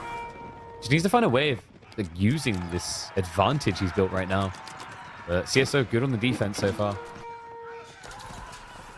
Yeah, the mass into spearman now. It's going to hurt Anotand a little bit. Veterancy coming in on the spears as well. I know. Couple of villagers going down, nothing too crazy. No. A little bit of chip damage here or there, though. Could be enough to scare him away. He's holding some reserve resources. I don't know if that's transitional. Maybe he thought there was enough relics for the pagoda play down the line here. He's going to be in for bad news there, though, because the fourth relic is currently making its way back towards CsOH's base. Yeah. See, so, I mean, he's pushed off gold, but he still has a lot of reserve gold. Might be He's been pushed off of food a couple of times as well. Yeah, I wonder if it would be worth him just kind of like short walling between the tree line and the trade post area. So that Anotand doesn't have this 360 rotation. Because it is a lot of knights. You kind of need a stationary fight that favors you. This right now doesn't look like it does. And we still do not have Dali horses, which is, I think, the thing that's allowing CsOH to hold on to hope with this composition. Don't overestimate Dali horses. Attack speed is like one of, if not the least important stat. Agreed. But when you're On a mirroring the same unit, right? Like, it is a difference. It's tough to call because Spearmen also just they are like a very good meat shield there in that situation. Dali horses becomes only really important during like long prolonged clashes, and those don't really happen with knights on knights because if a player realize that the fight is bad for them and they're going to pull away. I think like maybe that's the idea behind it, is like it's a deceptive value. Like the way you just described it reminds me very much of when Royal Institute Royal Bloodlines started to come into meta, right? You remember that, where it was like we had top players saying the tricky part is in a fight remembering to click on the unit and see, oh, he's got more HP. Like normally they'd only realize after they lost the fight. Spears are going to dive in, so it looks like he's going to go for some worker kills. It's adding up. Remember, we still do not have Song Dynasty, so CsOH no way of actually scaling a villager lead currently. Yeah, it's starting to become more and more difficult now for CsOH. He is starting to go into some crossbows as well. The mass is still very similar, but the value is just very much in Anotand's favor. Yeah, it's like the mass and raw numbers agreed, but like when you look up at that Lancer count difference, this is getting ridiculous. Yeah, but there are still like, 300, they made it work. Just get into the choke point, got the crossbows in the back, spear in the front. Yeah, but like in 300, they never sent cavalry after them, right? Idiots. It's difficult to send in cavalry there. Nah. They did try with elephants. Yeah, but like that's the problem, Crackety. The Persians clearly didn't play enough Age of Empires 4, or they would have known that 300 lancers would have beaten those 300 spearmen. Oh, CsOH, he's maneuvering a little bit far outside of his own base. Now, at this point, I want to say, like, yeah, Dali horses now could be really good. I'm not sure how much of a difference it would make. I would make the fight a lot more comfortable. I mean, it would allow him to just steamroll for him here. This spear count, is it high enough? I guess the crossbows could be the difference maker.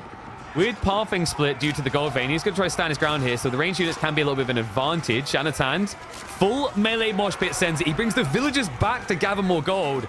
He is not going to give up on this location. But CsOH, the military leader, starting to build a little. He's holding. The crossbows, he needs to snipe them right now. They're the high priority. He goes for it, but it may be too late. He's given over the melee edge here. It's now more lancers for CsOH. He gave up on the mobility factor, wanting to protect that gold vein. Should have had Dali horses. A lot less military. I mean, look at how much units are remaining after that. I don't think Dali horses would have made the big difference there. Yeah, I think it's the crossbows. Especially with the pathing. The crossbows is huge there. Like, I love the way he leveraged that gold vein to make it impossible to just go for them straight away. Because, like, they were sniping injured, right? That's the thing I think is when you have, like, this big melee mosh pit, all the health bars go down at equal footing. But it's almost like your crossbows, your last hit guarantees, right? Like, the crossbows were definitely helping, but the main thing was just the pathing there. Like the house, the gold vein, it was just all blocking.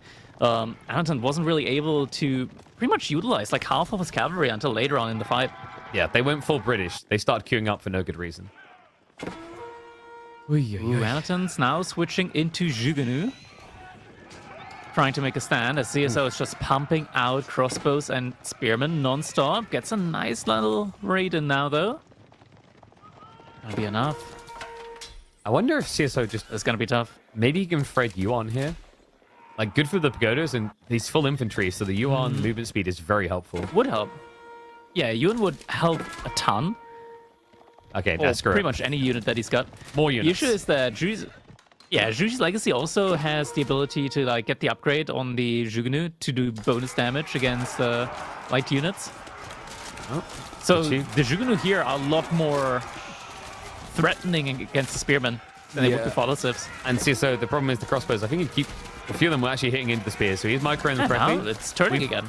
We've now got overkill. Like a lot of these lancers are already low when the crossbows start to rally onto them, but he does enough damage. He holds his own. Anotand, I think that's about as good of a fight as he could have asked for given the circumstances. CsOH now switching back into knights potentially again.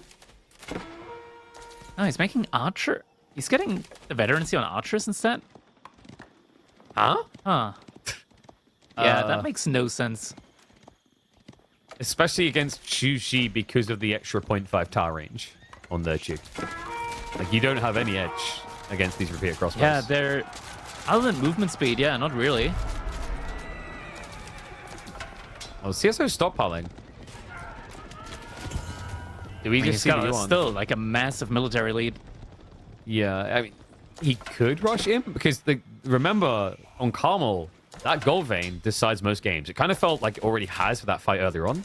But if he can get a Yeah, great if he gets a Great Wall Gatehouse there, like there's no comeback. but no, instead, I think he just spent a lot of resource onto. Yeah, he's going mass palace guards now. Makes a lot of sense. He can go for that play with archers as well. Archers snipe out any crossbows if they're coming in, and then palace guards seal the deal. Anotand seems to be a bit suspicious though. He seems to slowly be adding in crossbows. So great read there.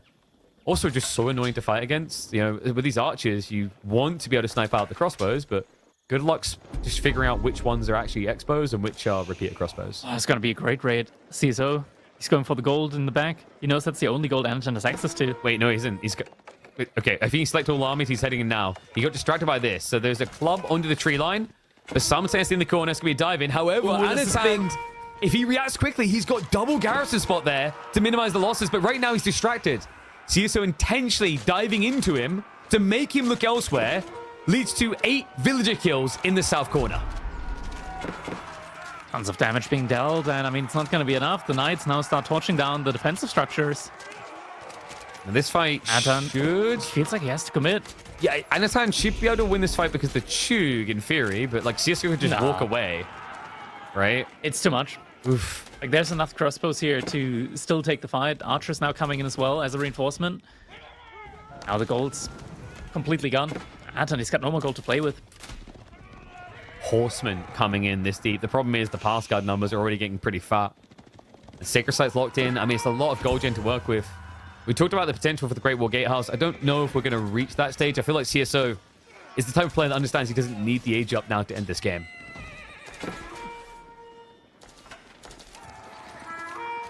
Dude, I mean, there's still so much food, but there's only a lot of food if you have access to the map control. And Anotand, he's just moving out to the berries right when CsOH is coming around with his army there.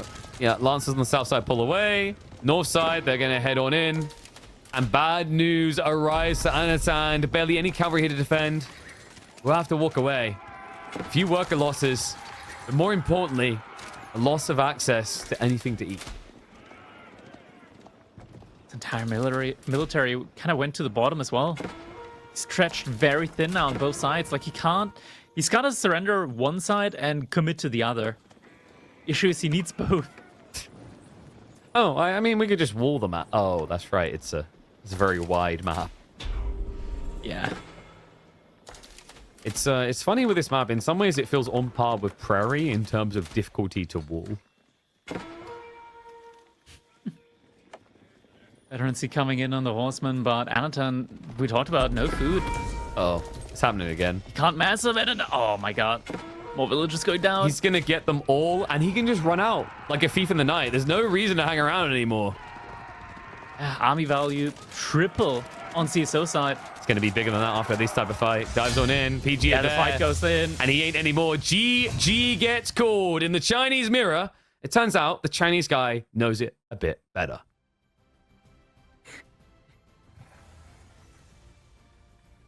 Oh, man. That was a pretty close game all throughout, though, I want to say. Like, the knight play in the middle, the big fight, kind of a little bit unnecessary. That's why I really like it when players add Jugunu on top of the mass knight play. Like, you just harass on the sides with the knights. Mm-hmm. And when you're ready to, like, start taking, like, direct engagements, direct fights, that's when you go for the Jugunu. But it was still very, very close. Maybe Dali Horses would have made a difference. I think it's mostly down due to the pathing there at the end. But it was a great play all around. And CSO, he was under a lot of pressure in the first half of the game.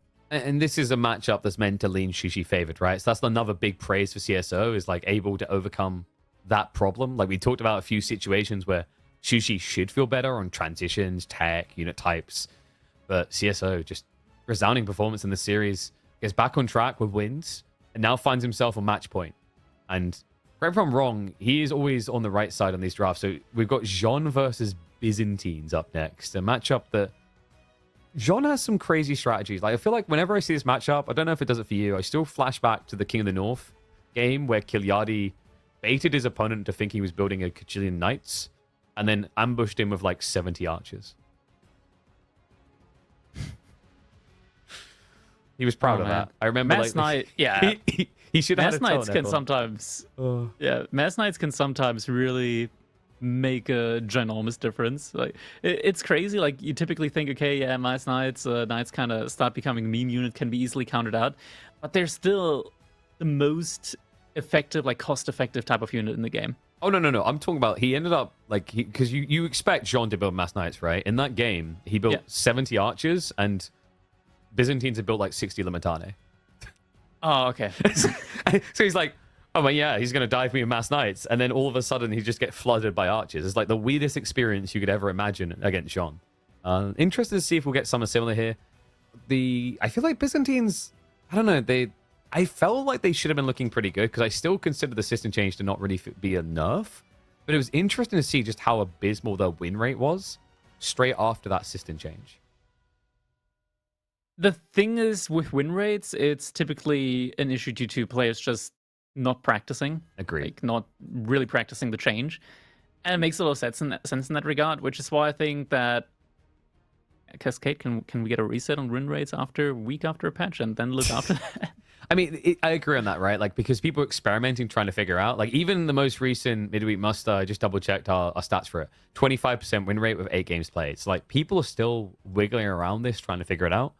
But it's crazy just how inflated your economy gets if you can get off the ground running. Now, what makes this an interesting matchup, I think, is that usually Jean is great at stopping people from taking extremely greedy turns, especially when they're economically focused instead of tech focused.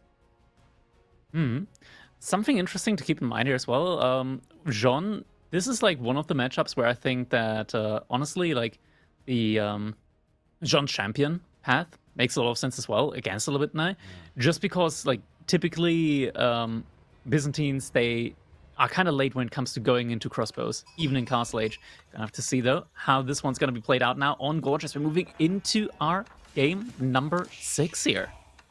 Oh, yes, we are going deep into this set. CSO now on the verge of making it into top 6, which would be his best performance ever in an S-tier tournament. For Anotand, he's got some ways to go. Top 3 is his best, achieved in the previous EGC event. So for him, this would be seen as an upset and a failure to meet his own expectations. Byzantines, I feel like I want to say a bit of a specialist pick for Anotand. He has some crafty maneuvers. Unfortunately, probably not going to see them here due to the trade post locations of Gorge. The CSO and Jean. Okay. This guy is crazy. I'm going to say something maybe controversial. I feel like this guy is more scary than Louis MT on this Civ. I don't think that's so controversial. Legitimately. Okay. Like, CSO, we've seen it time and time again. Like, whenever CSO plays up against Louis, like, there were sets in the past where CSO just downright 3-0 stomped Louis. True. Those two play, or like, I'm not sure how actively. I think they still very actively play team games together. That's kind of like the part where they both came from in the 1v1 scene as well. Like, they started out as mainly team game oriented players, then branched out into the 1v1 scene. There was I'm trying to remember the time back then. There was another Chinese player as well, wasn't there? I think they were part of the crew with that he stopped. Like, was it Yui, right? Yui Metal. Yeah. Yeah, we got Yui Metal. We got Scarlet Devil. Scarlet's still around. Yeah. Yui, I think, disappeared. But like, there was a point where he started playing again. Yui Metal started playing again, and he played like a lot of games, but he's on break again. Yeah, it's interesting because I think there was a point where he was easily considered the best Chinese player. Then Louis took that mantle. Now CSO is trying to make a run for it, and I gotta give it to him. I think he's progressing incredibly well. Like, you know, we're 5 months into 2025, and if I had to weigh someone who's probably had the biggest improvement thus far this year, CSO is easily front runner of the pack. I'm not sure if it's a lot of improvement on CSO's part, because CSO has always been really, really good.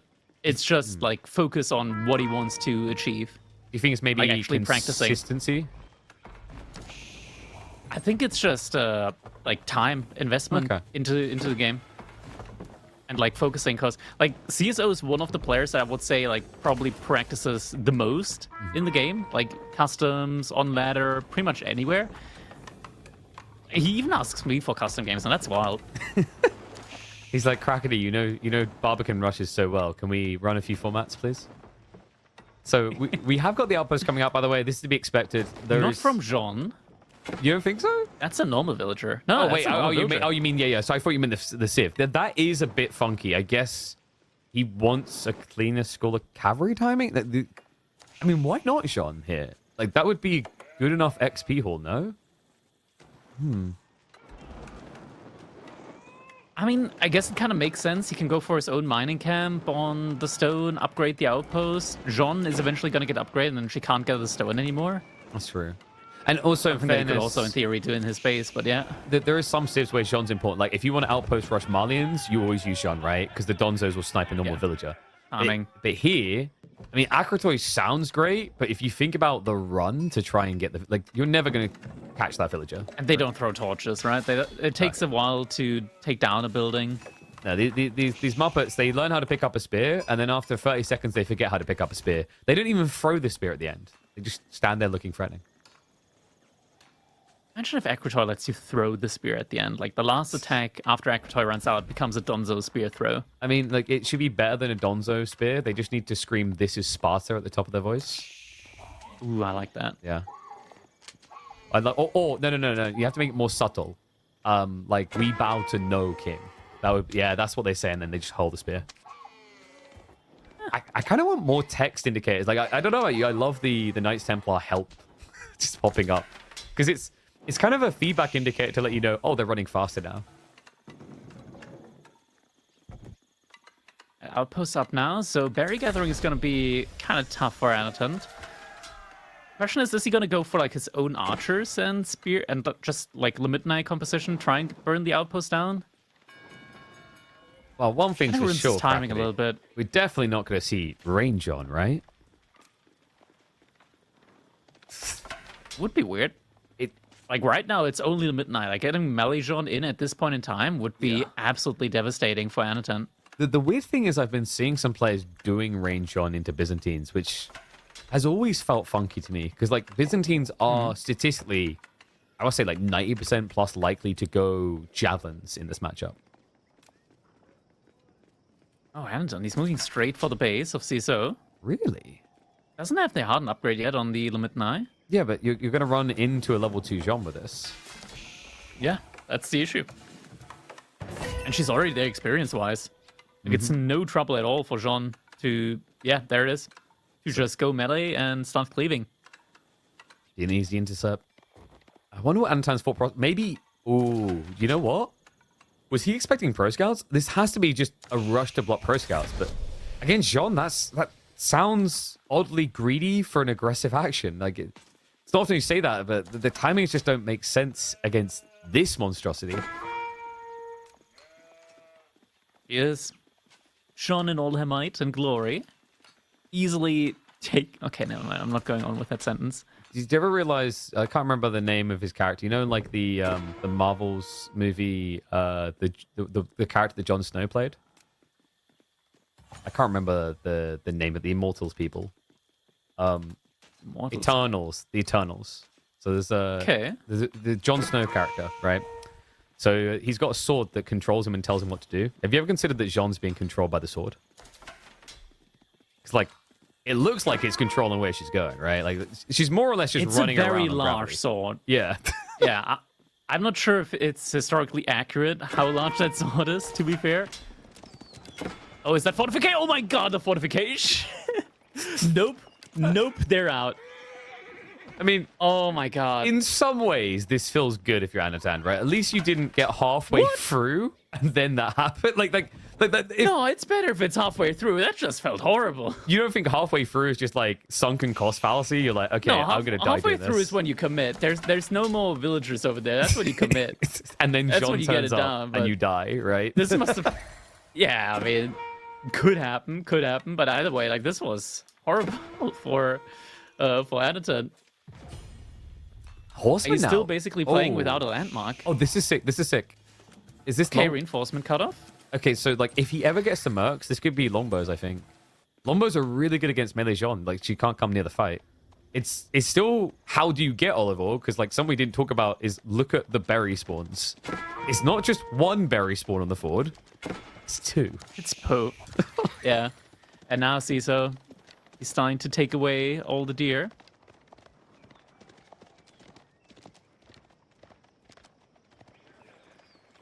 How does he get out of this? I guess Horseman shut down Pro Scouts and then tried to turn it into a raid. All right. Oh, John.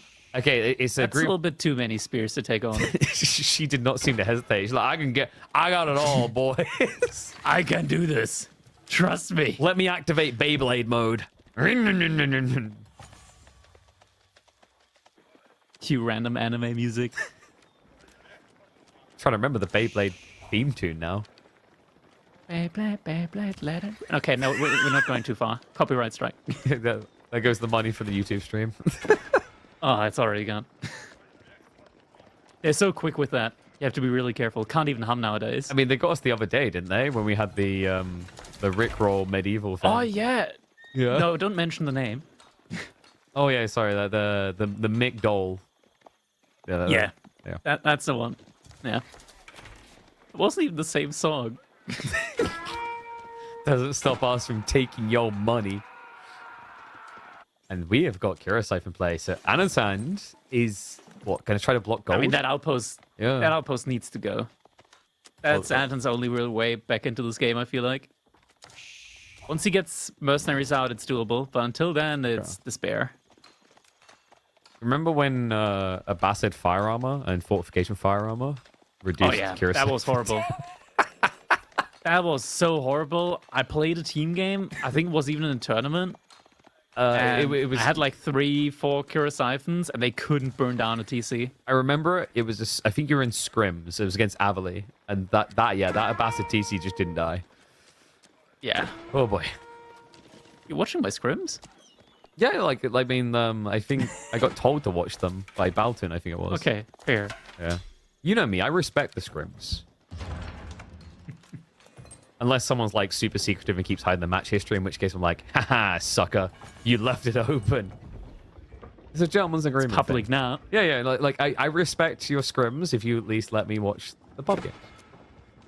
Otherwise, I'm a filthy vulture. All right, so Kurosite is coming in. But, you know, Jean has historically already experienced the pain of being burned at Pyre, so magic immunity built up. She's thinking about it. Not really going for it. Yeah, she's thinking about it. Spears? Horseman are a great source of experience here. Big dive comes in. There's not many spears left over, though, so trickle in. Maybe if the ones inside came out to help. Unfortunately, he values the arrow fire a little bit too much into Limitane. So Jean, it would have reduced the health bars. But that flamethrower is still going. Tower has been removed. Yeah, this is the most important thing now. Anton, finally, he can stretch his wings. Get an outpost up in the front of that berry bush. I think it's longbow time. Start gathering. I think you can still confidently go for javelins, just because the follow-up in Castle Age would be camels. That's true.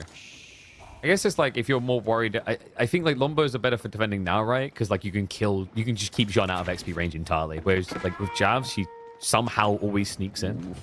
Just. CsOH, he closed the timing. I think Anotand, you need to pull villagers immediately to get the outpost up. Now it's too late. Now CsOH, he's marched back in with all of his troops. Archer count does favor Anno slightly. Also, there's something else really important here. CsOH has skimped on blacksmiths entirely. It's true. So for the time being, the archers are going to do a very good job here for Anotand. That was a very depressing Divine still- Restoration. Yeah, the issue is still that, like, Jean, as long as she's part of a fight, you don't want to take a fight. Yeah, I think this is okay, just losing 1 or 2 archers to force him back, and that is now going to give the space over. The problem, though, is CSO is just getting so much free economy elsewhere, free the pro scouts now. Like, right now, Anotand isn't really doing anything to stop CSO's win conditions. I think now maybe Anotand has the timing to go for the berries. Maybe. It's getting wheelbarrow. It's like he And just signalizes that he really wants the berries. just gets in, gets a single ball. It's like, we done it, boys, and they're back. Yeah, there's the outpost. Okay. Now we can start getting some oil in. Imagine if we gave Still no Kirasiphon's attack blacksmith round. upgrades. Oh my god, that it's not. With the bugged attack as well, and they just suddenly melt all the units. I was thinking about this, like when I was working the Age of Empires 2 event. There is something... It's comical because they do 1 damage, but it's also kind of cute, and I liked it, where rams could, like, hit units, you know? But they'd only do 1 damage. Yeah. I mean, they do only 1 damage until they hit a siege unit and they one-shot it. Yep, that was the caveat. I mean, hey, everyone's complaining about not being able to kill those mangoes, all right? I'm just trying to provide solutions here. Yeah, I'm a fan of having rams as an anti-siege unit. Yeah, I think that's fine, actually. Just get him close. Yeah, just get him close and they one-shot anything. Like, Kirasiphon's is the problem. I don't know how we make that work, right? Because, like, they'd be able to attack anything. We may need to reassess. There's just a little dude coming out of the Kirasiphon whenever it starts to hit a siege unit and just pokes it. No, he just, like, spits a little wave of fire. But, you know... Just a little. Like, when Somebody it's... just comes out with a lighter and is like, oh, it's a little bit damp here, but I'm trying.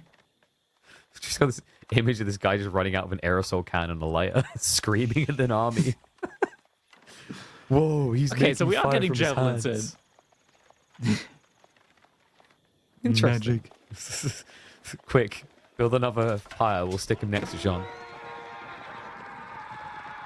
Night Count's He's looking still pretty good, messing though. up troops. Like, Yeah. yeah, at the moment, like, Night Count is really good here. Army value looking very, very strong for CSO. And if Jean can go up to level 3 in the next fight or so, you get the Jean's champions in, it's going to be very tough for Anotand to hold with as many as Limitne as he made.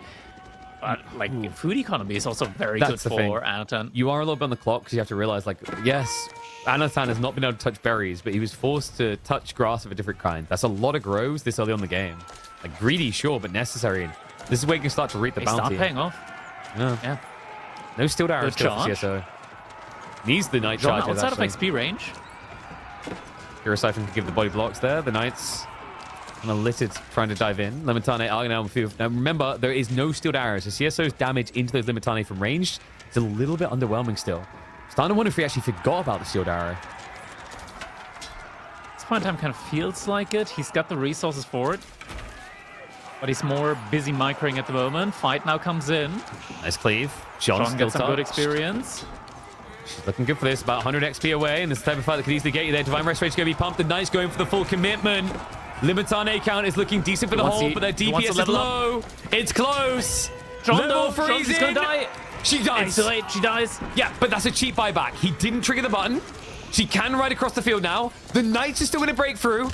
The Kirasiphon, an underwhelming defense strategy Oh, there. the dive. And there's no It's working. Limitane left. He's breaking in, and Jean is on her way to be the second wave to stick Anotand down and out in this best of 7. No way back in. Anotand's entire food economy is now idled out. All these olive groves, that's his entire food income. And now with the Jean level 3 coming in, about to spawn champions, or pretty much any unit at this point in time, inside the base from Anotand. Oh, that idle time. Put up a market, need to buy some food. Just run away from him. You don't need to kill him. You just need to make sure you kill his economy.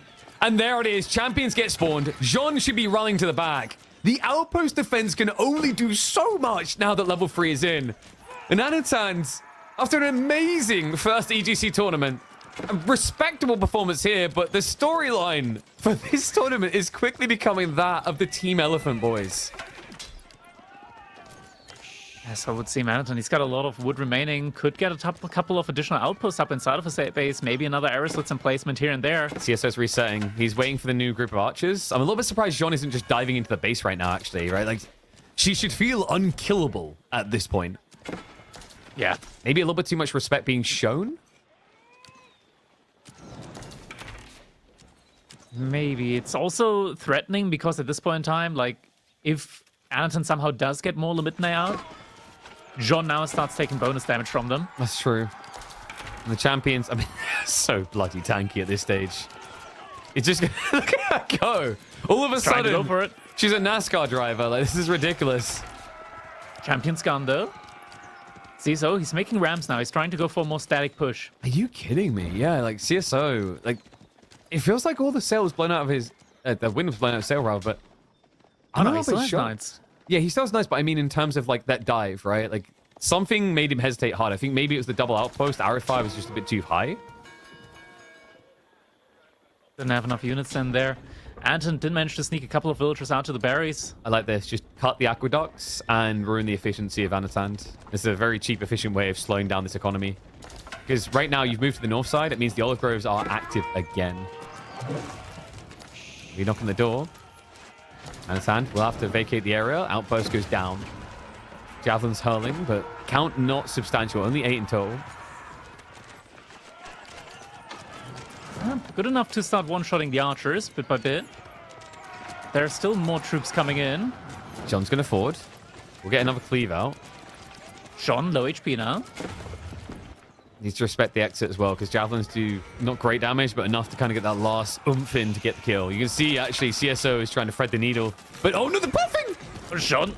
There she goes. CsOH has to think about this again. I'm not sure anymore if he can get it in this age. I think he might need to look for Castle Age to close out the game now. Which is crazy. Like, when you look at how this game was 2 minutes ago, it just felt like a rematch and then a go, salute. But Anotand, those groves early, we talked about it, like, you know, very delayed investment pays off. Siston is going to get targeted, should be able to take that down. Maybe. Building more rams this close. I'm a little bit surprised by CsOH. Maybe just needs to calm down and accept that Castle Age is going to be mandatory here. Yeah, but he's still feigning aggression here, so I like that from him. Castle Age is coming in now. Should be Royal Institute. There it is. He is going to go for the all-in play now. Makes sense when you got the level 3 melee Jean, your opponent's still stuck in the Dark Age, it feels like here.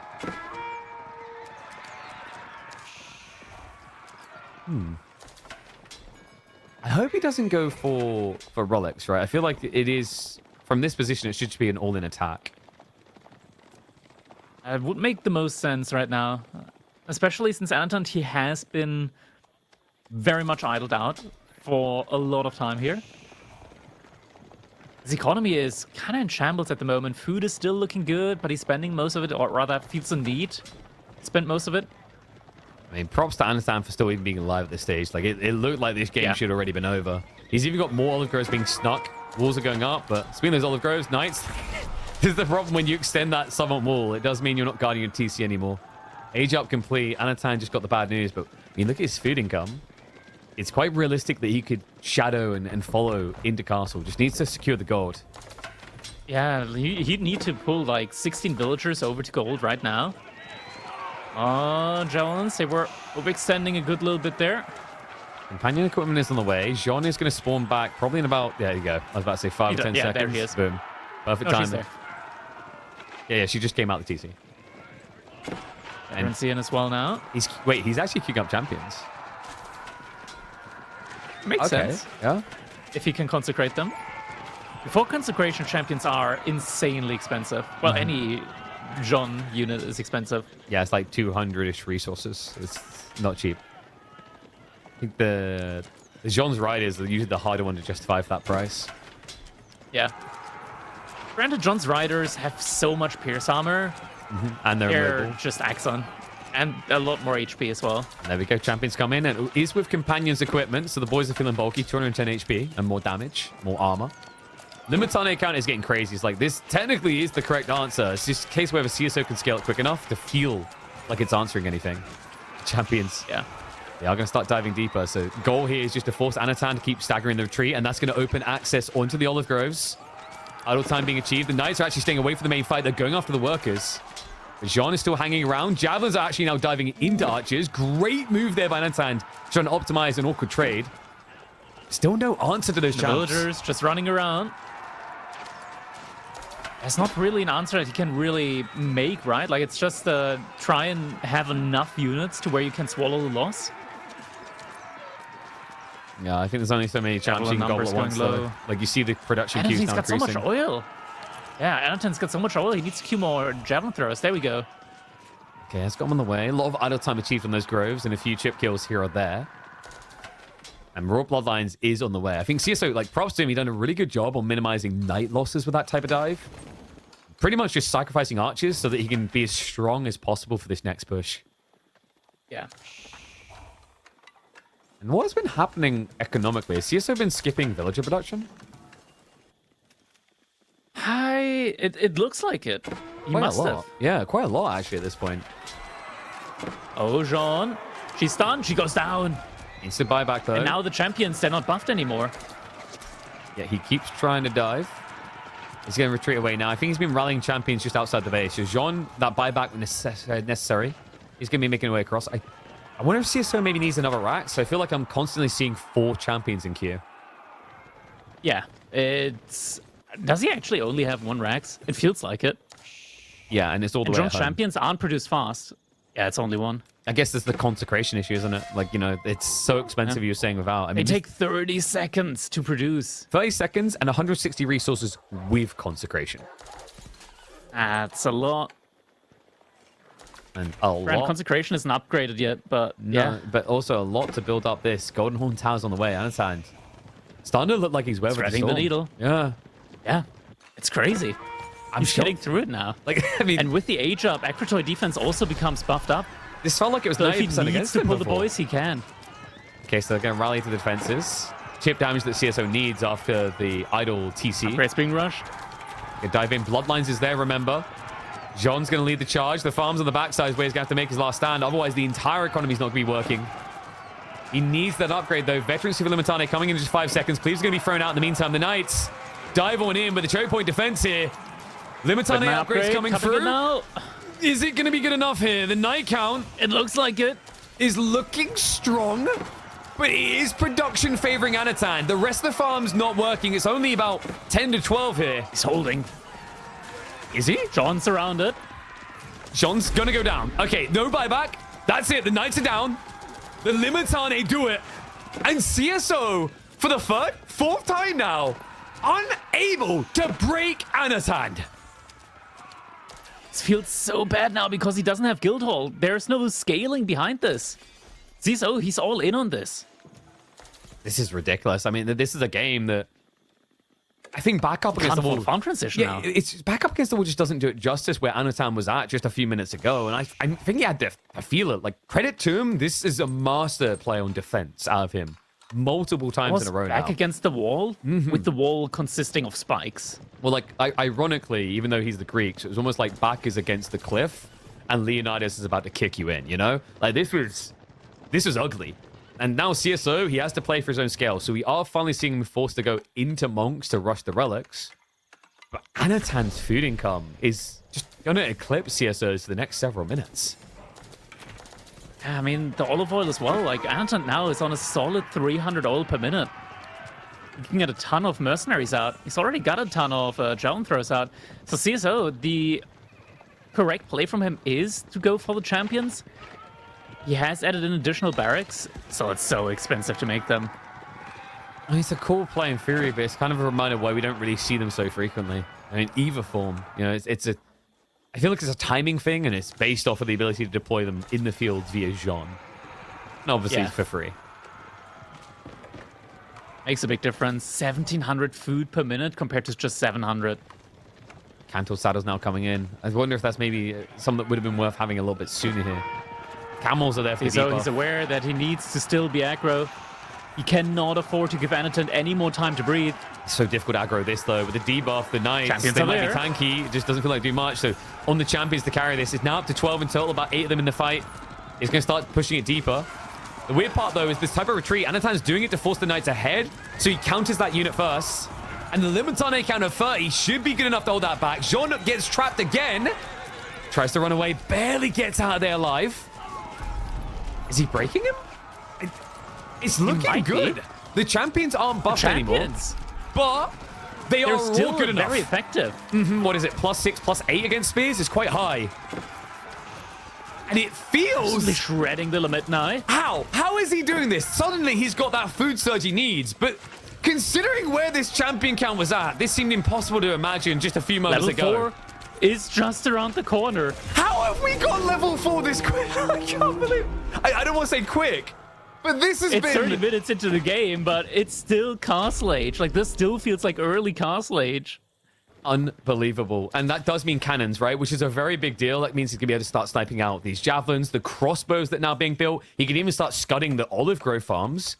Like, there's a lot of options available here. You could also go for mass champions, though I would honestly just prefer the cannon. But he has the option. With the mass champions, he could also, like, promote a unit. That could also be really good for him. Oh, yeah. No. And especially with the timing, if you think about it, he almost broke through, but it's the trickle issue that's killing him. But if you're in a fight and then all of a sudden... Huge. Yeah, well, it's not just promoted champion. It's not just the promo. Crackney, it's the fact that, like, if you think about how close he was to breaking through there, imagine if all of a sudden +7. That's the breakthrough, right? That's it. And at this point, with companions and equipment in particular, they aren't just going to melt one by one. They will get dive damage. Yeah. He's so close. He's getting there. Trip Sacred Site as well. The only problem with CSO is obviously he's just got way too much gold, but he can fix that with the marketplace. Outpost getting rushed up, but there's a lot of unit. One outpost isn't going to cut it. I don't know what that scout is doing. Not participating is what I call that. It's like, I'm scouting, guys. He's doing his job. He's doing his job. I swore no evil, no blood to be shed. And that goal, by the way, is the only one that Anotand's going to be seeing anytime soon. There's Flash a coming in on the backside. And there it is. Level up. There we go. Jean de Blast activated. And remember, that upgrades the champions. They are now elited. And Anotand spears immediately in Castle Age. And he's got the he's got the crowning. It's a big boy. That knight 600 and something health, I think. It's ridiculous. It's like plus 500. 516, did you say? It's pretty high. Yeah, 716. 716 because yes, he's got the road bloodlines. With road bloodlines. Good luck countering this unit. The crossbows are massive, but maybe not quick enough. The Mangonel defense is going to be there, but it's a lot of torches. I think Anotand's going to have to remember what no one ever does. Oh my god, the AoE does so much damage as well. Has he still got Divine Restoration? It must be coming cooldown soon, if not. I think it's on cooldown still. Okay, yeah, he bumped it a little bit earlier. It doesn't matter, though. Look at the health of the champions. They're barely getting touched. Jean is going to lose her chosen maiden, her king, on horseback. But the flood is real. To thin out the herd. The mango is the problem. Like, he hasn't actually been able to turn and burn it. Jean's going to go for the farms, though. The crossbows are doing a great job. Cannot even one-hit a villager. What a lame level 4 unit. Yeah, I mean, Khan also can't one-shot, but he's got more range. Exactly. At least he knows how to shoot on the go. Oy, oy, oy. And there's the summon. Here they come in. Okay, wave 2. But Jean looks to be going down soon. Just imagine Anotand's feeling on this, though. Fired. Like, he's sitting here, he's like, okay, I think I've survived it. All of a sudden, 7 more out of nowhere. Like, what the hell? Crossbow count is looking good, though. I survived this wave. I survived the next wave. Next. And the next. And the next. Why is there an even stronger next wave? And we got a promotion again. So, full HP King Knight ready to go in. I think he maybe needs a ram here. Like, this Mango Tower done ridiculous work. 54 damage. Is that all? On that knight. Like, the knight does more damage than Jean. And the lance charge, 114. That's reasonable. See, this is the buff that Hobbelars need. Just a slight buff to the stats. We're big up. CsO's taking Anotand's berries. Dude, he does not want to have to go farms. I think he's done 3 farm clusters. Actually, it might be 4 now, yeah. So he's getting there. CsO, he's also... Look at how much stone he has in the bank. He's fully ready to play this long game with Red Palace. Maybe just drop the keeps in the enemy base. maybe that would finally be able to beat the defenses. Yeah, don't shoot the king unit. That takes too long. Another mango tower. Yeah. It's going to scare him off. I don't know what those two were doing. Holding hands a bit too much. Sean's going to forward. Obviously able to reduce a lot of the incoming damage. Nano, the camels, you need at least one for that debuff. It is going to be important because still 10 knights in the field as well as Jean herself. Hitting the farms though, and the mangoes, he may have actually found the soft spot. He's going to come through. Decent damage done. King is dead. Long live the king. Archers are clearing into the Limitane. I cannot believe Anotand is still somehow not dead, but the champions... It's the sisters, man. The mercenaries that he's getting out. I mean, this is the thing. The champions are starting to get answered, though. Like, the crossbow count is just about good enough for Anotand to keep scaring CSO back. However, he's now hunting for the gold. The cleaves can be big, but the problem is when you get range 4... yeah, he's about to build them all. Go, no. He's griefing himself right now. Run in. Press the button. Has he not got... I'm not sure if he had charges on that. Maybe. That's unfortunate. If he does not have a single charge of that. He did. He definitely did. The problem is, remember, when you get melee... Does he have textiles? I hope so. Must have textiles at this point in time. Yeah. But you get them all insanely No low. doubt in my mind. I think the interesting thing at this stage, though, is like having melee Jean be ranged is a kind of grief point against those cleaves, right? Because you're never in position to just do it. But this is, I think this is exhaustion. Got any units left. Yeah, it's down to 18. It's just the crossbows left, which has been working so far. It's a constant flood. Yeah, just get another night kick. One hit. And this guy one-shots. One hit. And he's reaping everything here. Eco leads real. More cleaves coming through. Crossbows can't even finish off the Maiden of Orleans. But I think CSO is about to finish off Anotand. The lead's getting big. The only thing that's really missing is an age up, but I don't think CSO is interested in that. Drop Red Palace in Anotand space at this point in time. I mean, I think you might need it. He's not giving up. So relentless. It's crazy. It's crazy how merciless CSO has been in this game. Just non-stop aggression, even in situations where it looked like CSO would not have been able to take Anotand out. He has 3,000 stone. Such a crazy defense. Like what? What's he waiting for? If not a Red Palace, at least just build a castle. Do it! 3 keeps right now. Oh my god. Yeah, this reminds me of that scene in Scary Movie. What are you waiting for? Oh, I thought you were going for Watchmen. Oh no, it's way funnier in Scary Movie. Hey, nothing will beat the runaway stair scene in that movie. And another promotion. Trebs, finally. CSO, he's looking for the juggler hit. Something to actually take out the landmarks. And all of a sudden... another 7 champions. Yep. I mean, the child support on these must afford you enough to afford 3 houses, I imagine. Chow down on the camels, only 2 remain. It's just that Royal Bloodlines makes it so difficult to even get a single kill. And reminder, winner of this, there's no easy path past this. Round of 6 and beyond is ridiculous. The winner of this goes up against B. Yeah.